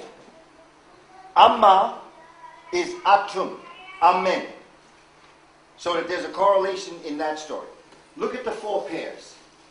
Nun, which is matter, it's male, and it is a frog. Remember the fish in the Dogon. Now we're going to get into the Kemetic story of what they perceive as the water. Because these remained in the waters of Nun. Nunet, space, female, and it was a snake. Ha, infinity, male, and a frog. Ha-het, finity, female, and a snake. Kuk, darkness, male, and a frog. Kuket, light, female, and a snake. Amen was the invisible. It was male. It was a frog. Amentet was visibility. It was female, and it was a snake. So what our ancestors said was that when the waters of Nun, Ptah rising up out of the waters of Nun, Atum coming up out, Atum sitting atop Ptah, just like Amma sat on the waters, it began to call things into being. Started naming things. Atum, the word, the creative utterance. But look at what they called into being. These are called the Netra Nu. Netra Nu, the uncreated creations. Uncreated creations. They were in the waters of Nun for all time and space. They were not created by Nun. Atum just called them into being. But what is it? What has always been around? What has always been is matter and space. Always been around. Didn't have to be born. It was always there. Infinity, infinity. The idea of having nothing ever ending and having something that has an end was always around. Darkness and light, always around. That which is invisible and that which is visible has always been around. It never had to be born. But how did they show and depict that essences or these natures were not created? Here is another pictograph of what I just said to you. Nun Ptah Atum starts the process, the Kepra, the process of becoming. Names Nun, Nunet. In the next pictograph, Nun Nunet, Ha Ha-het. Then you have Kuk Kuket. And then you have Amun and Amunet. This is the ending story in this area in terms of them remaining in the waters as frogs and snakes. You have magnetic fields, electric currents, and this entire concept of this energy creating all of these things. This is what science teaches. This is no different than what science. But what I did is I took what is taught in science class and what is taught in the Shabaka stone, and I brought them together. Look. Frogs and snakes. The infinite, the 8 infinite ones, the uncreated creations. How could they depict that these were uncreated? They didn't have belly buttons.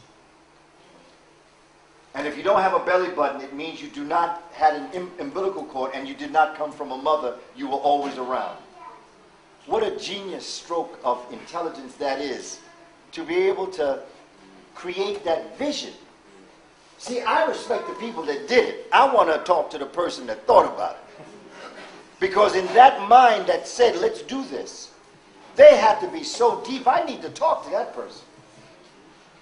This is some very heavy information that is taking concepts that cannot be explained, and they're explaining them. African people did this. People that look like you, look like me, did this, and yet they say, we can't pass science tests. I don't understand. And here, the snake. Why snake? They chose frogs and snakes to remain in the waters. But why? Why snakes? What's so important about snakes? Snakes molt. Snakes molt. And in molting, snakes will go into an area by, well, I'm going to use her because the snake was female, by herself, and the skin around it will become crusty and hard. On the inside, the snake will be beginning to rebuild its skin. When it knows it's about to molt and come to this new life, and a film comes across the eyes, almost like it's unconscious. It'll find a rough area, and it will go across the area. It'll just swirl across the area, and in so doing, it will cut a slit in the dead skin. And as it cuts the dead skin, it keeps moving. And as it keeps moving, it leaves the old skin behind and it comes forward to new life. It was a symbol of resurrection. In Africa, you have a musical code called One One Code. If you know a brother named Gil Scott-Heron, he wrote a song called The Bottle, which is at the core. That sound that you're listening to in the bottle is actually the One One Code.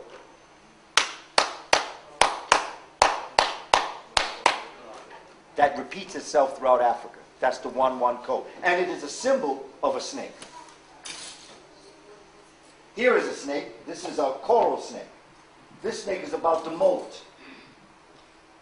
This is what the skin looks like when it's dead. And it's about to come apart. This is an explanation about snakes and its scales and how the old skin peels off, and it talks about this coming to new life. Now, this was in a science book. But can you imagine when you're teaching our children and you're teaching them this way, and then you use that book? Nobody can argue with you because I'm using your book. You're talking about the snake molting. I'm talking about the snake resurrecting itself. But I'm using that book. Very few people can argue with you when you do that. You can use their stuff, you know. But you know, their stuff is our stuff anyway. You know, Wade Nobles. Wade Nobles. Again, I quote my brother Wade Nobles. I always tell him, I quote you, brother, all the time. Wade Nobles says that what happened between the Greeks and the Egyptians and us is like vomit. Now, that's very gross. But you remember that story. Think of vomit. You're looking at vomit on your plate. Now, Wade Noble says, don't throw that vomit out. Don't eat it. Don't smell it. Examine it. Because that vomit is what the real meal was. It's just that the Greeks did not have the intellectual enzymes to digest it. So when they got all this rich information, they just regurgitated it out. Because they couldn't. Unfortunately, that regurgitation landed on our plate. But as African people, if you examine that, you'll know what the real meal was. You cook it again because you have the intellectual enzymes to break it down. And this is what I think of when I think of the educational system, the world that has been created. I think of it as vomit. Don't throw it away. Because it's funny you should say that because my grandmother, I remember when we were ill, when we go to the toilet, she'd ask us to excrete in a potty or the bowl, and she'd bring it and she'd examine it and she could tell. Yes. It's funny that you're saying. Yes. You know, she would say, don't shit in the toilet, you know, bring it to me. Yes. And she would examine it. Yes. And do that, she would know. Yes. That was wrong with the system. And you know, Brother Israel, as you know, like when you think about that, as African people, we had no problem doing that because we understood the process of life. But when we get into this sophisticated society, we're so sophisticated now. But we don't deal with these issues where we don't understand. When you break it down, when you make it plain, you can understand. And no one can take that away from you. Once you make it plain, once you make it simple, once you make the complex simple, you can achieve anything that you choose. And there's the skin. That's the dead skin. That's the dead life. That's the life you had before you resurrected yourself. And that's the symbol of the Neterenu here. The Neterenu with the symbol. These are all representatives of the uncreated creations. And there's another extended picture of this that goes to the other side that shows these Neterenu on a boat traveling on the waters. Why a frog? Why a frog? You got the snake, is resurrection. What about a frog? A frog goes through a process of life. From the bottom where you're looking at the beginnings, the egg, it goes through a process all the way around, and within a couple of weeks, it loses its tail and it becomes a frog. At some point, tadpole and all the rest. But now let's look closer at that. Let's go back to the one I showed you. Look at the tadpole, the polywog, which is the fourth one down, and then look at the spermatozoa.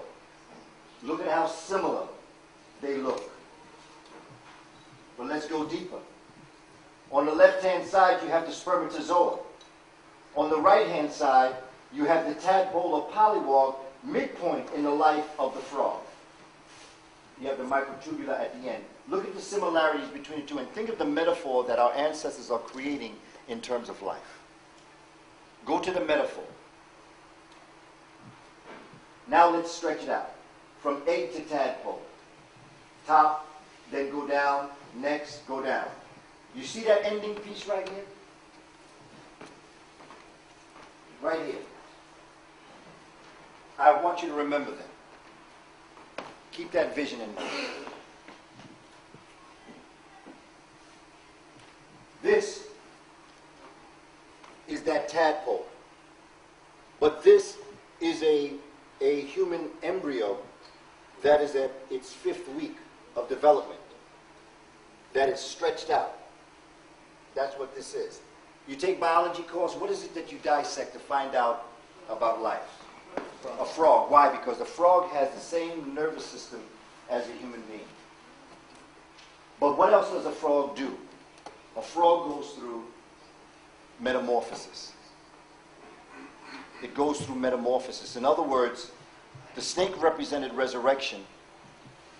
The frog represented metamorphosis, or the process of life that would be resurrected, to go through a metamorphosis, to go through a resurrection. So what they were doing is that in the waters of Nun, the reason why all those processes, Nun Nunet, Ha Ha Het, Kakoket, Amun and Amunet, came forward as frogs and snakes was because they represented the process of life and the resurrection of life and the soul salvation that this was all about. And the same way the universe does it, the same way the earth does it, the same way the human does it, the same way the mind does it, it just keeps going over and over and over again. We look at the story, the Nun at the top. You're looking at Nun Ptah Atum explodes into superclusters. Superclusters explode into galaxies. Galaxies explode into solar systems. That basically is what the Shabaka stone is telling us. We have that? Now let's go into the science book. And let's see what the science book tells us. That's what the science book tells us. Illuminating a dark age. That story is the same story that I just showed you here. That, from an African perspective, is this. I got that from National Geographic. Or some book like that. But it's their story. Their story is our story. Professor John Henry Clark taught us how to, he said, teaching is like talking in a circle. That's our brother there, John Henry Clark.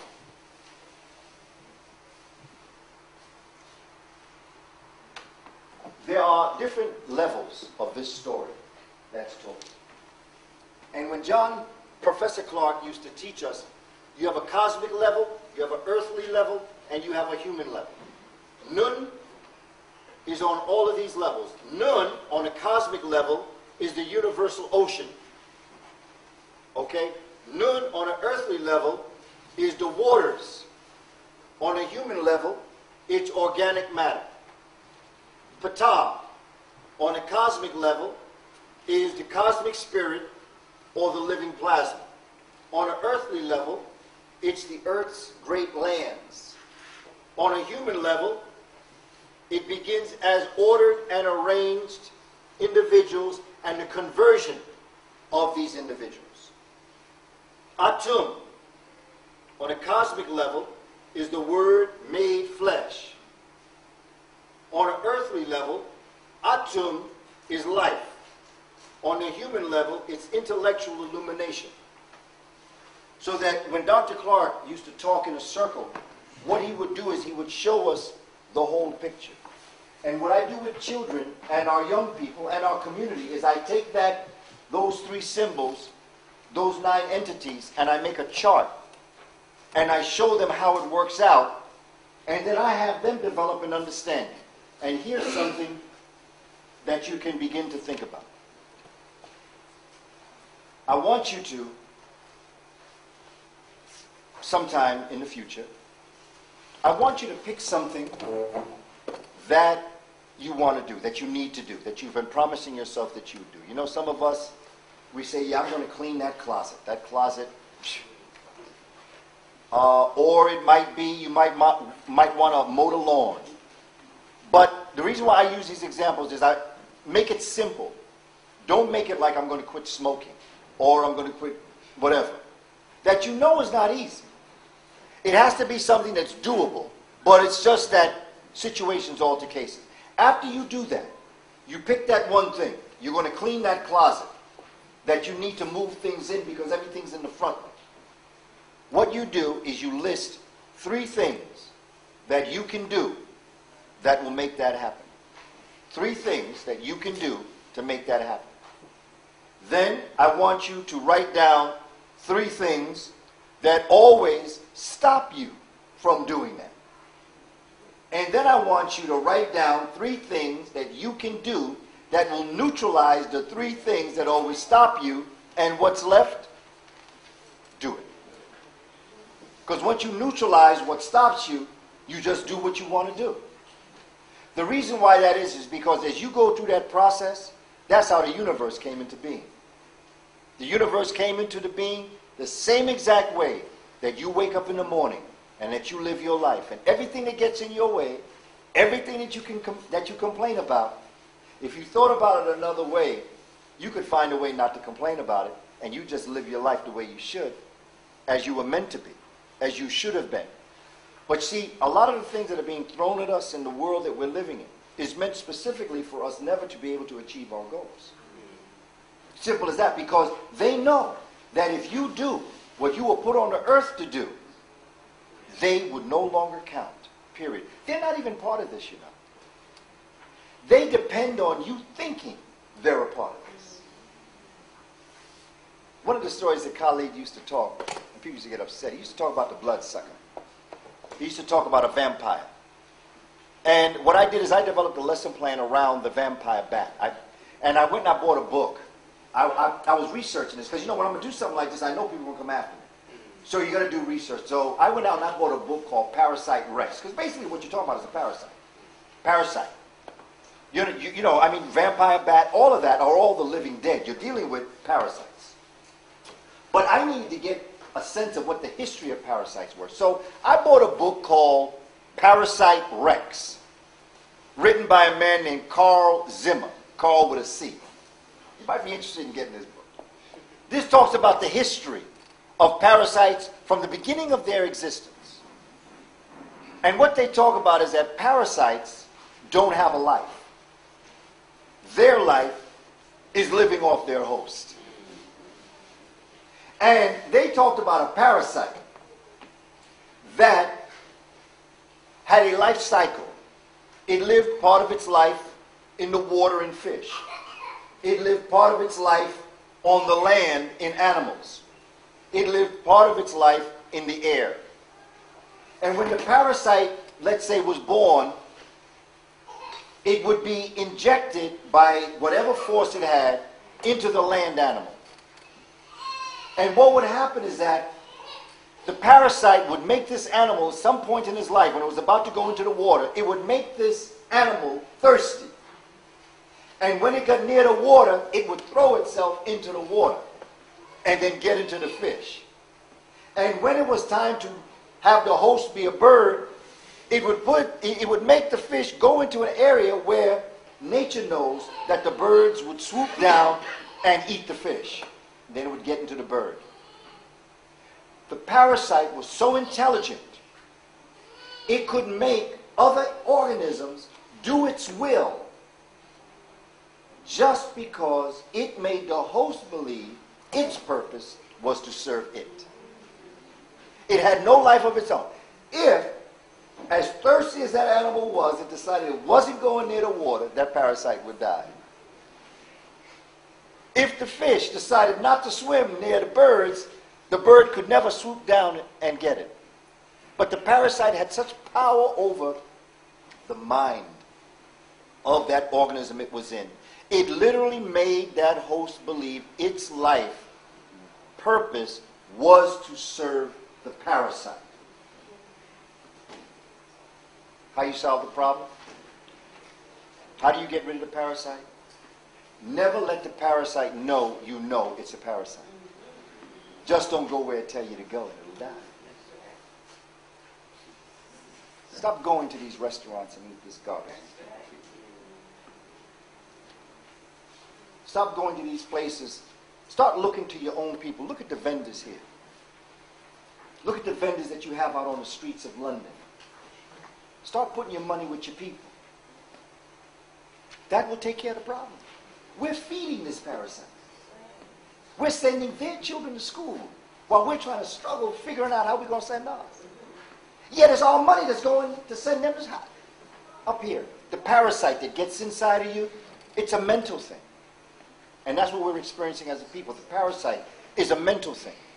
And what I think we have to start to do, my brothers and sisters, is to continue these concepts. And so I encourage Muata books and Ancient Futures and the African Historical Review in Amsterdam to continue these collaborations and these sharings of the scholars that are coming in and reach out to places in Germany and reach out to places in Austria, as people have been telling me that they have connections, and talking to people all around, and continue coming to reach out to the United States and just do the kinds of things that will support what it is that you have to do. And I have good news and I have bad news. The good news is Martin Luther King was right. We will get to the promised land. The bad news is a lot of us are not going to make it. But you know, some Erykah Badu say, maybe next lifetime. See, because the train is in the station. People get ready. The train's coming. I don't have time to keep these doors open for you. I'm sorry. I would love you to be on here. I'll hold the doors. But if you're too far away, I'm going to have to let the doors go. Maybe the next lifetime. When you go through this again and you come to realize what's been going on and how you've been hoodwinked, maybe that's when you get it. But I love our people, and I respect them. And by matter of degree, we're all asleep.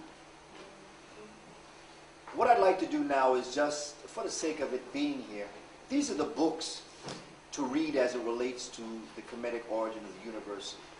One of the books, the first book I recommend is Stolen Legacy by Dr. George G.M. James, Chapter 8. The second book I encourage is Egypt Revisited. 2 essays in that book. One by Jacques Sabibsi that talks about Theophilus Obenga. And the other is the article, the essay written by Theophilus Obenga himself about the pharaonic theocracy. The third book I recommend is the book by Sheikh Anta Diop, Civilization or Barbarism, Chapter 17, Does an African Philosophy Exist? Those 3 books, those 4 essays, can break down for you an understanding on a deeper level of what we're talking about here as it relates to the Shabaka stone. And this is the Kemetic end of the cosmic beginning. So I guess we can wrap this piece up. And any questions that you have or comments, Shemem Hotep, I'm going to satisfy.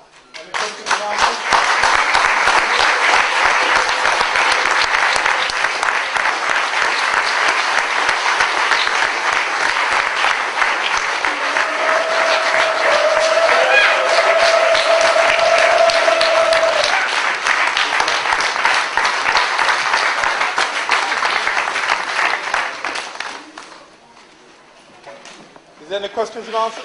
Questions? Go ahead, go ahead. Go ahead, speak loudly. I've come across the thought of saying that the Dogons received a lot of their knowledge from terrestrial intervention. Yes.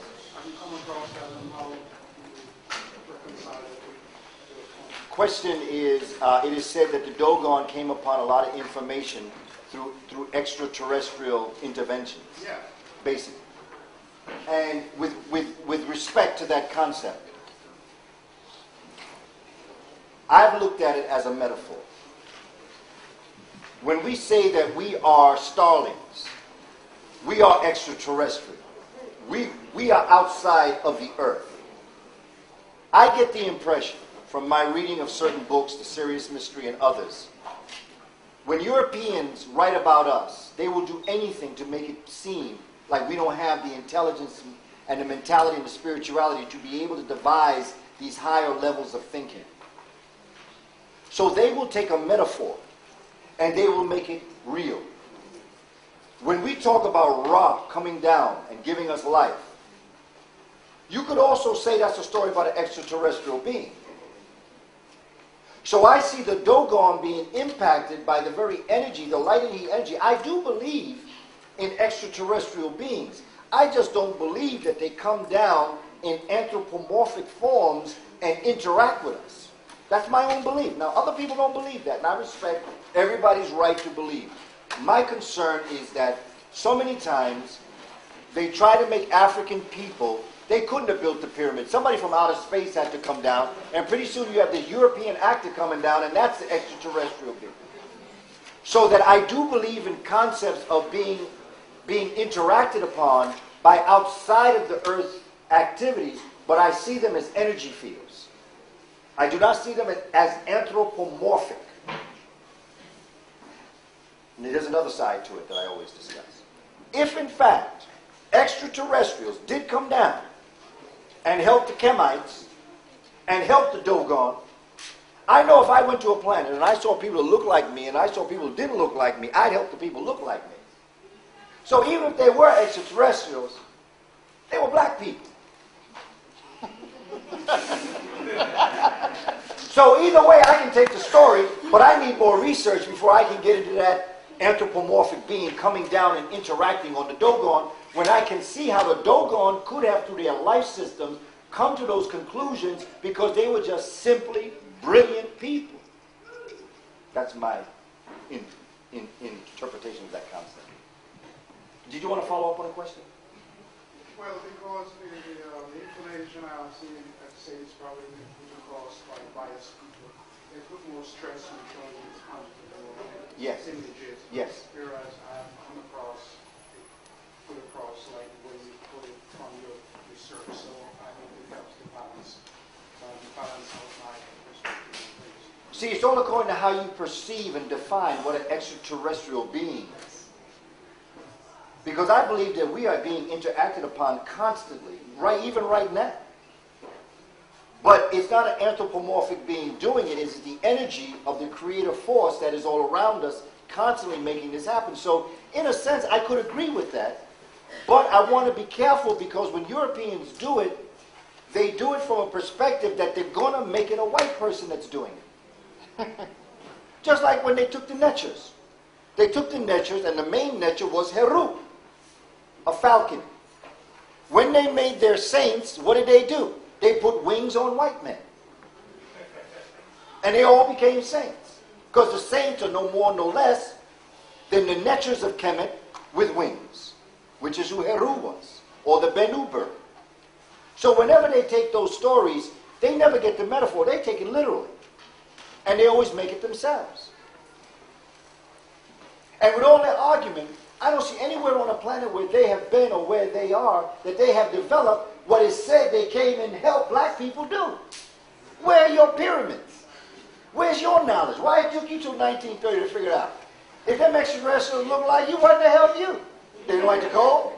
Well, they have to like the coal because to make them white, they have to bend in the coal. Because when you're in heat, you black. That's science. So their story is convoluted. But I do understand what you're saying. I do believe in the interaction, but the interaction of our ancestors. But you know something, brother? We still got a lot more research to do. We have a lot more research to do. Nothing that I could possibly say could ever be written in stone. We have a lot of work to do, and I think that's what makes all this so exciting. Because we have a lot of work to do, a lot of study to do, and I think that it's exciting. It's an exciting time to be an African on the planet. These doors are open for us now, and all we got to do is walk in and start researching and reading and doing this work, and we'll find out what's going down. Please. What's the significance of Sirius A and Sirius B for the Dogons? Why they focus on that particular star, those particular constellations? Yes.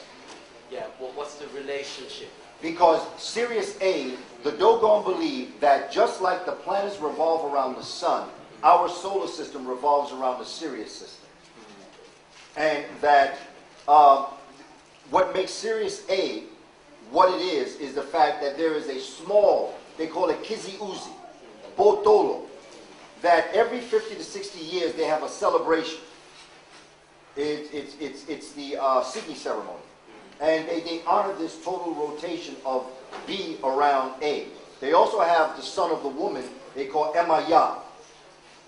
But the significance of it is the fact that it's so small, but it's so important. And that's what a black hole is.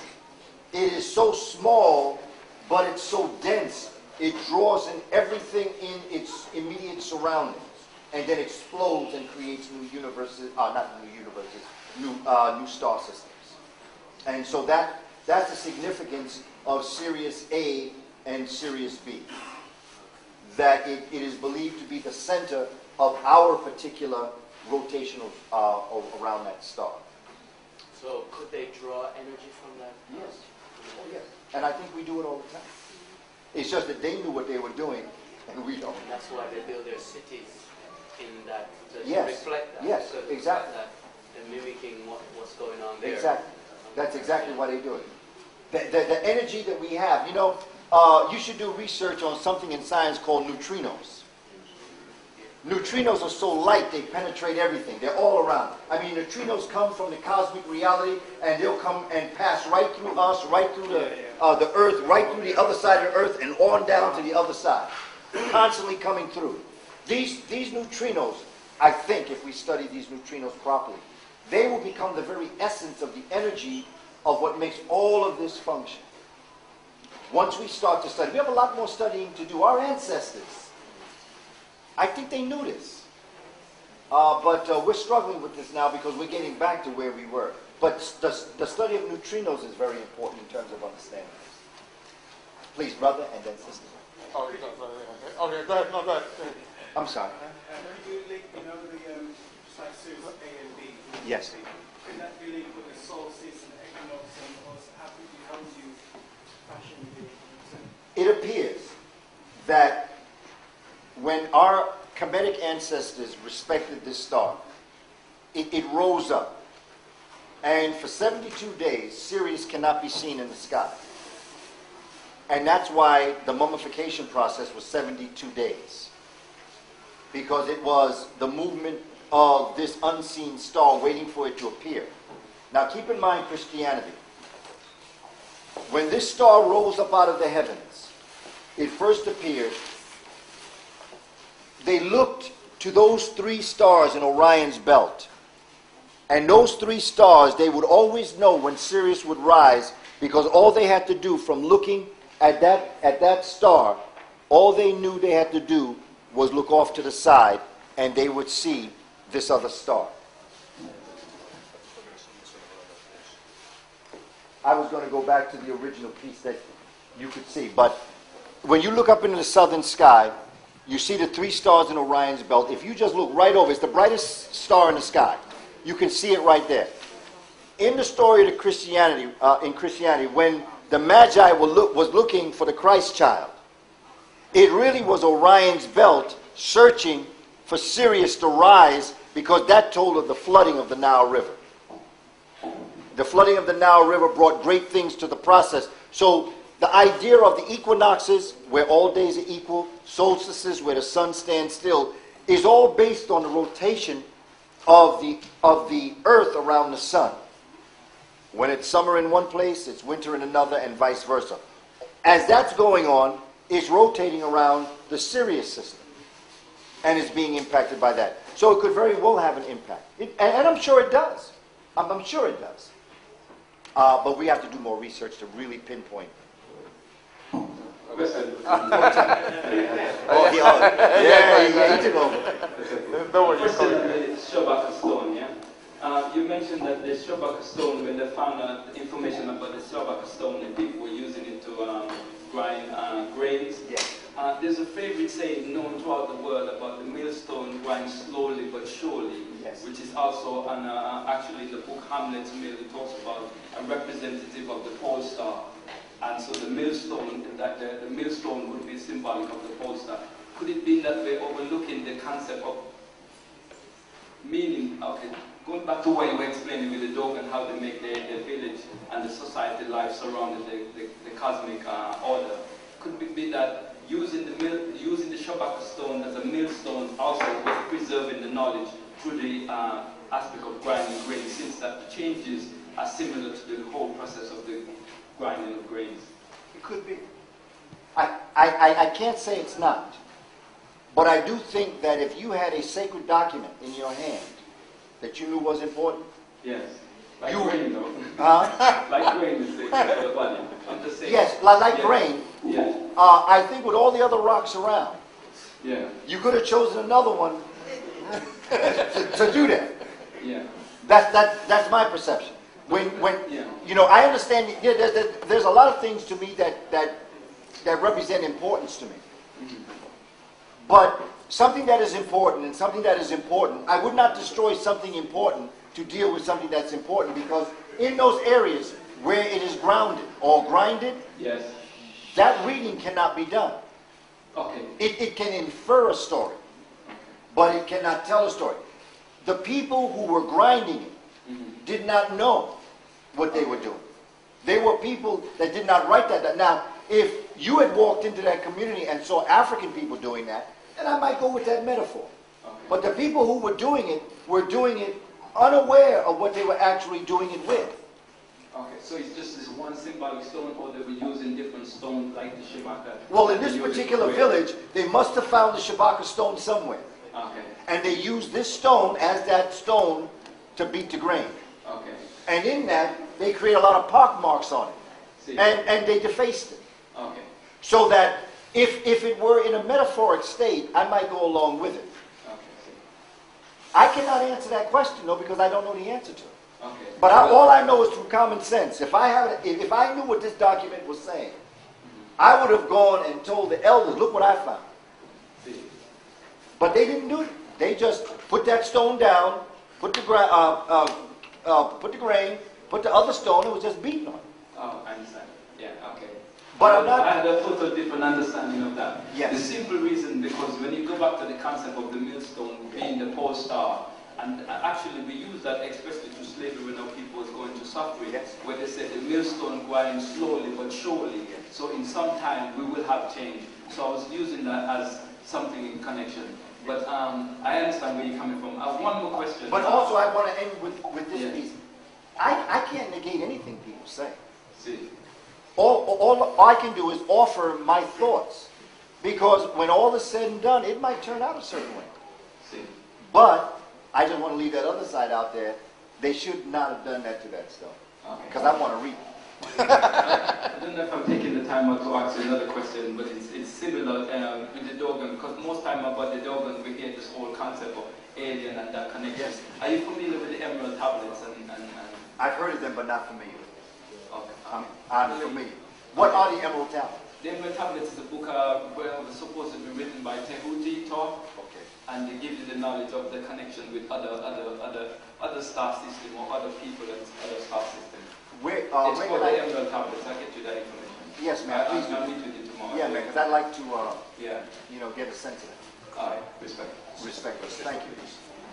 I believe the brothers slightly touched on the question I'm about to ask, and you have done so also. But I've read somewhere that the Dogons claim that alien being came and lived amongst them and mated with them, and it could be that we are the offspring of them. Also, there's a brother who is currently running a seminar teaching about the Congo Confederation, and that amongst the Congo is the belief and the teaching that we are children of the stars, i.e., we are not originally from this planet, but we really are from the Orion belt, Sirius B. And I wonder if you're aware of it and can throw any light on that. Well, what I want to do is back up a minute in terms of Sirius and Orion's belt. Sirius, as we know it, is part of another constellation, not Orion. Are they saying it's Orion's belt or the Pleiadian agenda, or are they talking about Sirius? Well, or are they saying Sirius is part of Orion? Well, from what I can gather is that they're saying that we are from the planet Sirius B, and one of the things that make us different from the other people on Earth is the fact that we didn't come through the evolution phase, but whoever it is that came from the Sirius B region mated with the women that was here, and we are the offspring of that union, but we evolved quicker than all the other people and thus became dominant. And I just wondered if you've come across that issue. I'm not familiar with that. Okay. So I may not be able to speak directly to that, but I'd be interested in knowing more about that. Yeah, brother here. We got one here and then. Yeah, go ahead. It's him? Okay, you're all going to get your question. Okay. Yeah, I just wanted to. Earlier you mentioned about our ancestors willing themselves or willing things that they would like to happen, yes, just through pure will. Yes. I've been studying Tahuti and these universal laws, and in one of the laws is the principle of mental, that the mind is over matter. Yes, yes. And I was wondering, well, we know there's a lot of sayings that I've related to that particular passage in these writings. You know, mind being over matter, meaning the human mind is over the physical matter. Yes. Could you just go on a bit more about that? I think that's where we need to be going. Well, no doubt, as you quote that law about the universe is mental, looking at the Kybalion and ancient future, to me, personally, from my perspective, I know it is possible. The ability that we have in our mind to make things happen is very powerful. And I think that, when you think of our ancestors on the plantation, they willed themselves off the plantation. They decided that they were going to be free at no matter what. And they were going to leave a legacy for their children in order for the children to be able to reciprocate life. That mind was very strong. When I think of what happened on those plantations, for African people that were going through that, and despite that, in spite of that, no matter how things seemed to be going against them, they were able to face another day of humiliation, degradation, knowing that they were going to be free. So my point is, so do you believe, like our ancestors, say that the physical substance of space is subject to human consciousness, meaning that I can have an effect on it? I mean, they've done some studies where when they're trying to affect an atom, or I think it was a quark or a zillion, which is things that are smaller than an atom, Yes. that just the very fact that they were thinking they were going to get a particular response, that's the response they got because of the consciousness, has a direct effect on matter. Have you heard of that study? I haven't heard of that study, but I know through a living testament that that's possible.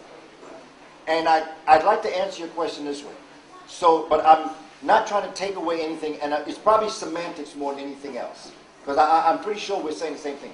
I don't believe it's possible. I know it's possible. Yes. That's why. Okay. And semantics, you probably saying the same thing. But the word believe, see, we use the word believe, and we use the word faith. When you believe something, you can unbelieve something. When you have faith in something, you can lose faith in something. When you know something, can't touch this. So I know it's possible. And we manifest it. Those of us who are aware, we manifest it. We don't go around telling everybody. This is why when I hear all these people talking about how I can teach you how to do this, no. Because if you had the gift, you know that if you keep going around telling people you are losing your gift, because the gift is very special to you, and the Creator, the energy force, will take it from you if you abuse it, because your actions are lessening your impact. So do it. Last question, only because of what you just said. So is that the reason, or do you think that's the reason why our has to set up secret brotherhoods in terms of teaching that knowledge, like the Tahuti, initiation ceremonies that all behind closed doors, and all these Greeks and Europeans coming over to learn these lessons? But we only taught them how many degrees? One, was it? And look what they did with the 1 degree that we talked about all night. So, from the research I've done, I believe that it became secret when people outside of the culture came in. But I believe that there are no secrets. Everything in front of you is right there for you to see. But you just got to see it. And that's what's difficult. Because if you don't believe it, you're not going to see it. And so what they hoodwink us on is to make us think we're crazy. And that way we won't think about that. Therefore, we will never know what we have access to. If we wanted to shake this stuff loose, we could do this yesterday. But because they are playing with our minds, going back to mind over matter, we're allowing that to occur constantly without ever putting in place what I call the mentality of the enslaved. What our ancestors did is a living testament to what the human being can do when it decides to resurrect its existence. And I go back to Harriet Tubman, I go back to Buchmann, I go back to all the revolutionaries, I go back to the Quilombos of Brazil, where these brothers and sisters, they were not playing. It was this, and they said, this is going to happen. It don't make a difference what anybody said. Okay. Good question, brother. Appreciate you. Hi there. My question is, earlier on you said that our solar system is going around Sirius, basically, yeah? Which I didn't know before. I always know there's a connection, but I didn't know that we actually were going around it. Yeah. But how does that all link up with the Mayan prediction of 2012, for example, in terms of our solar system, our galaxy moving in relation to, is it Halcyon, which is some centralized sun that you know, and all that? Is there a connection with that as well? Is there like a parallel to the Dogon and the Mayans or the Olmecs? There is a relationship between them. My concern is people have contaminated the message because they know that if we knew what the Mayans were telling us, see, Mayans were black people. If we knew what the Mayans were telling us, we would know how to act on this thing coming up in what they call 2012. See, this 2012 ain't about no end. Except the gods will return, that's what they said. Yes. Yes, but you know something? You see, people who try to take us off our game, right? They will say the gods will return. But I want to tell you, the gods are already here. And I want to take you a step further and tell you that the gods are sitting in this room in you right now. You know what I'm saying? I'm trying to make it plain. No hocus pocus. I'm not trying to get no hocus pocus.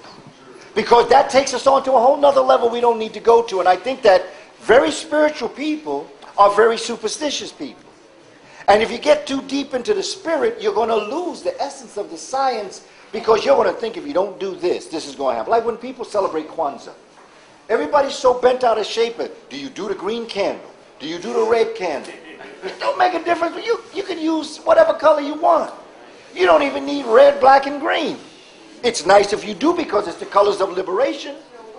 It's your will. It's, you know, what the Kinara and Mishuma and all that, the celebration, that's all a ritual and a ceremony focusing on an African ceremony and an ability to do things in life, which is to bring forward our children. We get bent out of shape if we don't say the right word, this is going to happen. If we don't hold our hands a certain way, this is going to happen. The bottom line is that your spirit is linking up with the spirit of the cosmos. It's not about how you hold your hands or the words you say. It's what you feel in your heart and you think in your mind. And as African people, sometimes when we get into our own Africanness, we get as superstitious in Africanness as we were in Christianity. And what we have to do is loosen that. Loosen that. Let it go. We are God having a human experience. And who's coming in 2012 is us. That's who's coming. And not only are we coming, but we already here. Look, let's put it like this. We coming and going simultaneously. If you can understand. And the symbol of that are the double heads of Seton and Heru on the one body. Have you ever seen that symbol of Seton and Heru on a single body? That is what is to come and what has been all together at one time in existence. The past and the future in the present. So 2012. 2012. That just provides a real consciousness. Well, if I could... To return to the physical, as you say, we ain't going nowhere and no one ain't coming there.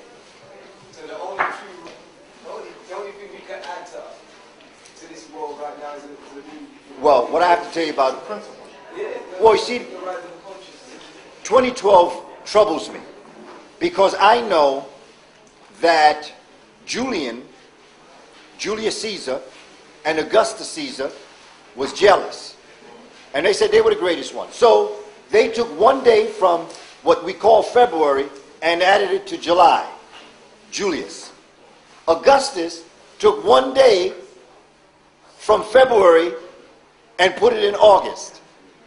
And now we have this poem that I still don't remember. 30 days has what? I don't know that. I don't know that. Can I tell us there are 12 months of 30 days and 5 days that's an epigomenal year. Epigomenal month. I know that even as we speak, we say that January is the first month of the year. February is the second month of the year. But now let's understand that the Romans got it from the Greeks got it from the Kemites, and now let's look at the language. We're talking about December. In the Latin language, Dice is what? 10. 10. Nove. Octo. Ogo. Or septe. We don't even know what time it is. Because if you go backwards, guess what the first month is? March. Spring, creation. Wouldn't that make sense? That the first month would be when all life comes back to be. So the year 2012 bothers me because I don't think 2012 is an African year. Because we're on a different calendar altogether. When we, European blacks in Europe, yes, celebrated the year 2000, my Ethiopian brother, he done it way after us. Yes. Yeah. I mean, if you go deep into all of this, you have the Kemites gave us a concept. There's a place that's right near Aswan. It's called Nabta Playa. Nabta Playa. And there's a set of stones there that depict a great year of 26,000 years. Okay, the great year. They laid it out and could follow the constellations over a period of 26,000 years.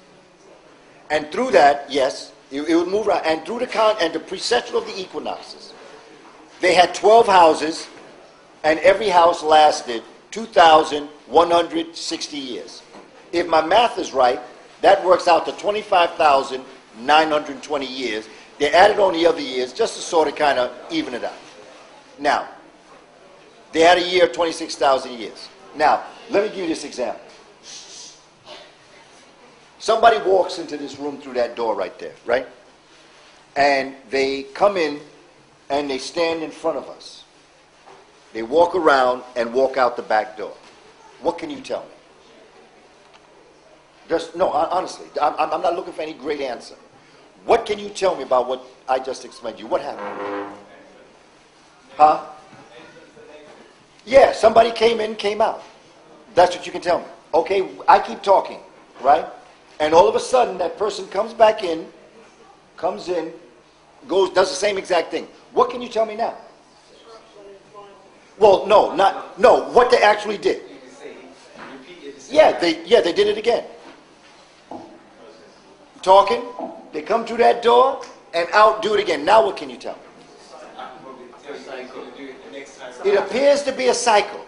It appears to be a cycle. Well, we don't know yet. So what we say is, okay, brother, time it. And I keep talking. Comes in, goes around, goes out. Brother, well, how much time? He's going to tell me. If our ancestors experienced a 26,000 year cycle, they had to have experienced it a number of times before they knew it was a cycle and timed it. So when we're looking at these dates that these people are giving us, I think that they have now come to realize something's happening. So we have to control it and contain it, and let's start writing books about it to lead them in a different direction so they won't know that the gods that they're talking about are here right now, and they are those gods. I think. This is my personality. This is my concept. Greetings and thank you for your presence. Much love, man. In terms of what we can do to save the planet as melanated people, what would you suggest that we do? Because most of our people seem to be asleep. It seems to be like the Europeans are on this and we're playing catch up. What do we need to do? Brother, I would say, and as I speak to our brothers and sisters in the United States and everywhere I go, the first thing that we have to do is what Michael Jackson taught us to do. Before you affect change outside, look at the man in the mirror. How am I part of this problem? And out of that answer, you begin to start to do things. You begin to start to develop certain ways of living. It's very simple, brother, what we have to do. It's not hard. There's no magic. We don't have to go out in the street and proselytize and try to get people. All we have to do is show our people that the life that we're living is the righteous life. And one of the first things, as I told brothers and sisters in Amsterdam, one of the first things you can do is when you see that brother or sister out in the street, they got that hat on sideways, them pants are falling down like that, just say hello to them. How you doing? Take interest in our young people. Don't let them frighten us. Brother said to me, he's frightened. He's scared. I said, how can you be scared? If you're scared of them, you're scared of yourself when you look in the mirror. How can you be scared of your children? I mean, if I see somebody coming at me in a threatening way, I might feel a certain way. That's when I really start saying hello to everybody. But, my thing is, I've been beat up before in my life. I have been on the floor and I've had to get up. So I know what it feels like to get like that. So I'm not scared to get there again. We have to start to love ourselves and our people, and we have to just start talking to each other. But one thing that you can start to do is you can begin to financially support the black businesses of the community. You can make it so that when any speakers are coming into Amsterdam, and through Brother Imar, there's a contact made that is going to make these kind of sessions happen. Because I can tell you this. If you want to clean it up, and there are people asleep. You're upset because you're doing all the work, but they sleep. But you know what? If you wake them up, you're going to end up wishing you had left them sleep. Because they're going to get in your way. They're going to start telling you, and they're going to do things wrong because they still sleep. And so you're going to end up having to redo what they did, whereas if you did it, you'd only have to done it once. One day they will wake up. And when they wake up, they will be like us. But right now our people are asleep. They've been hurt. We've been hurt. And I'm not forgiving it. I'm not forgetting it. I'm not going through all of that. What I'm saying is that as a people, just keep doing this. If you can bring another person next time, bring another person next time. If you can bring 2 people, bring 2 people. But continue what you're doing here. Continue doing what you're doing here. and support your black. Put aside part of your money every week. Because you do it when you go to church. You get at 10%. If you can give the church 10%, you certainly can save some of your money to go to that brother or sister you see vending, whatever it may be, and purchase those items. And you can make sure that Ancient Future and Muata Books can always make these kinds of things happen. And, yes? Did I sort of kind of answer your question, brother? It's very simple. Can I just make a comment? Sure. You have the mic? You need the mic? Okay. I'd just like to make a comment in terms of the date and time. Simply to say that the Caucasites are tying themselves back against the wall because their findings now doesn't marry up with the time frame that they say this is. For an example, the Jewish brothers know, well, they calculate time now as 5,000 X, Y, and Z. The Muslims are on a different date pattern, and it's certainly not 2010. The Ethiopians equally, it's not set in 2010. And, but the Roman Empire, they are in a quandary because every day they claim that they found a part of the old London Bridge, which is 3,000 years old. If the bridge is 3,000 years old, how do they marry that up with year 2010? So they've got a bit of a problem going on here as well. And I think they also realize that they've lied themselves to the wall because it's things that the Mayans said should be happening, say, from 2012. It's already happening now, and this is one of the panic that's going on, with, which has caused them to bring out the swine flu. Do you understand? Because certain things had to get done. The population had to be decreased, but at a particular time. But they've been caught out. So I say this to my brothers and sisters that are here, and those especially with children. Do not allow your child to get immunization. Hallelujah. Do not allow it. Because no matter what threat they're going to give to you, out to us, do not take it. And if you don't believe me, get the movie V for Victory and your eyes will open. I just want to say something on the back of what she's saying. 1918, the first flu pandemic broke out. 1918, yeah? And what do they cure it with? A natural herb called cancer bush. Yeah? So get your cancer bush, man. You don't need no vaccine and immune and thing. Yeah? Cancer bush, a natural herb, work with that. See? Good. Yeah, check it on the net. Go www. Thank you. That's your one. All the W's, cancerbush.org. Save your lives, save your children, save yourselves. Yeah? Don't allow these people to bamboozle you to taking Tamiflu and all their foolishness, because they want to decimate in England. They want to decimate 30 million people. Yeah, worldwide they want to get rid of 500 million. Okay, cool.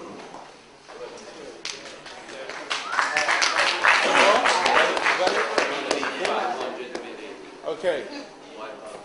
On that note, people, we're finished for this evening. Remember tomorrow, British Museum, 11 o'clock. Please put your name down and your number, your contact number. And if you can make it, we'll see you tomorrow. And we're going to dance. Please, can I have another warm round welcome from Brother?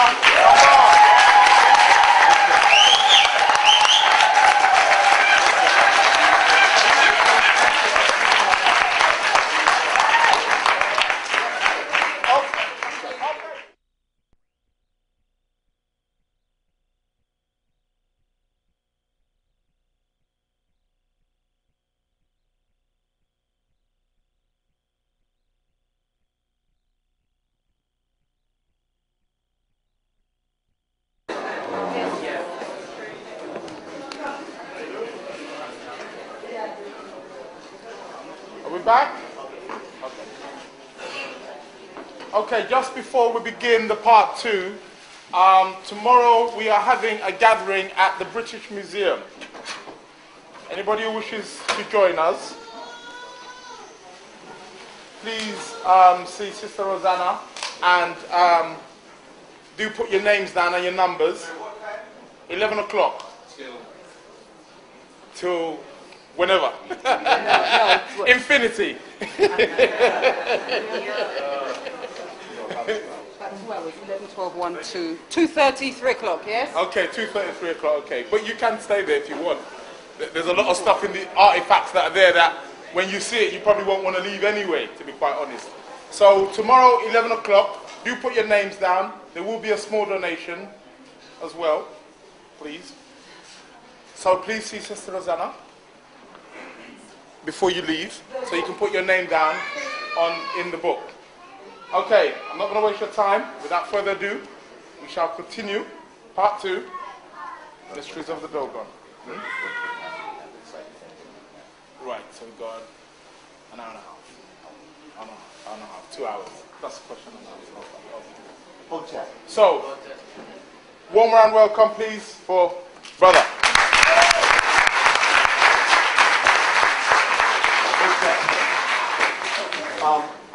A lot of the reason why I'm going to the British Museum tomorrow is because of this next piece that we're going to do.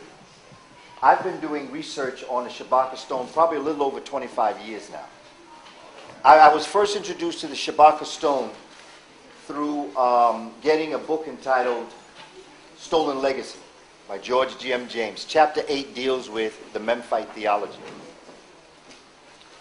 As I did my research, I found out that the Shabaka stone was uncomfortably being housed in the British Museum as item number 498. The Shabaka stone, as we're going to go through this, is probably one of the most important primary sources that we have. I have done research for those who have got the DVD with myself and Dr. Gabriel Iyibo.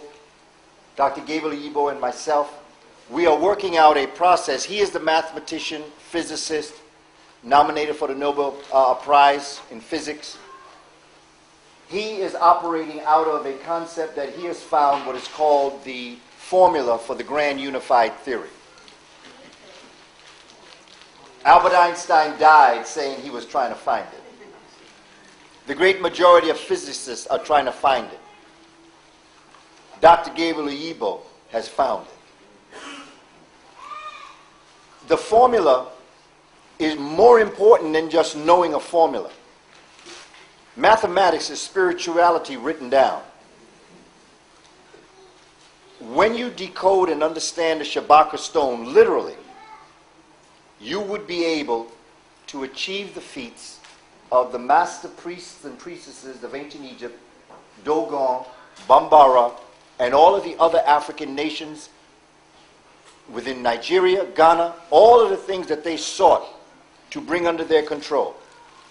And by control, we mean one with nature. Not defeating nature, not messing with nature,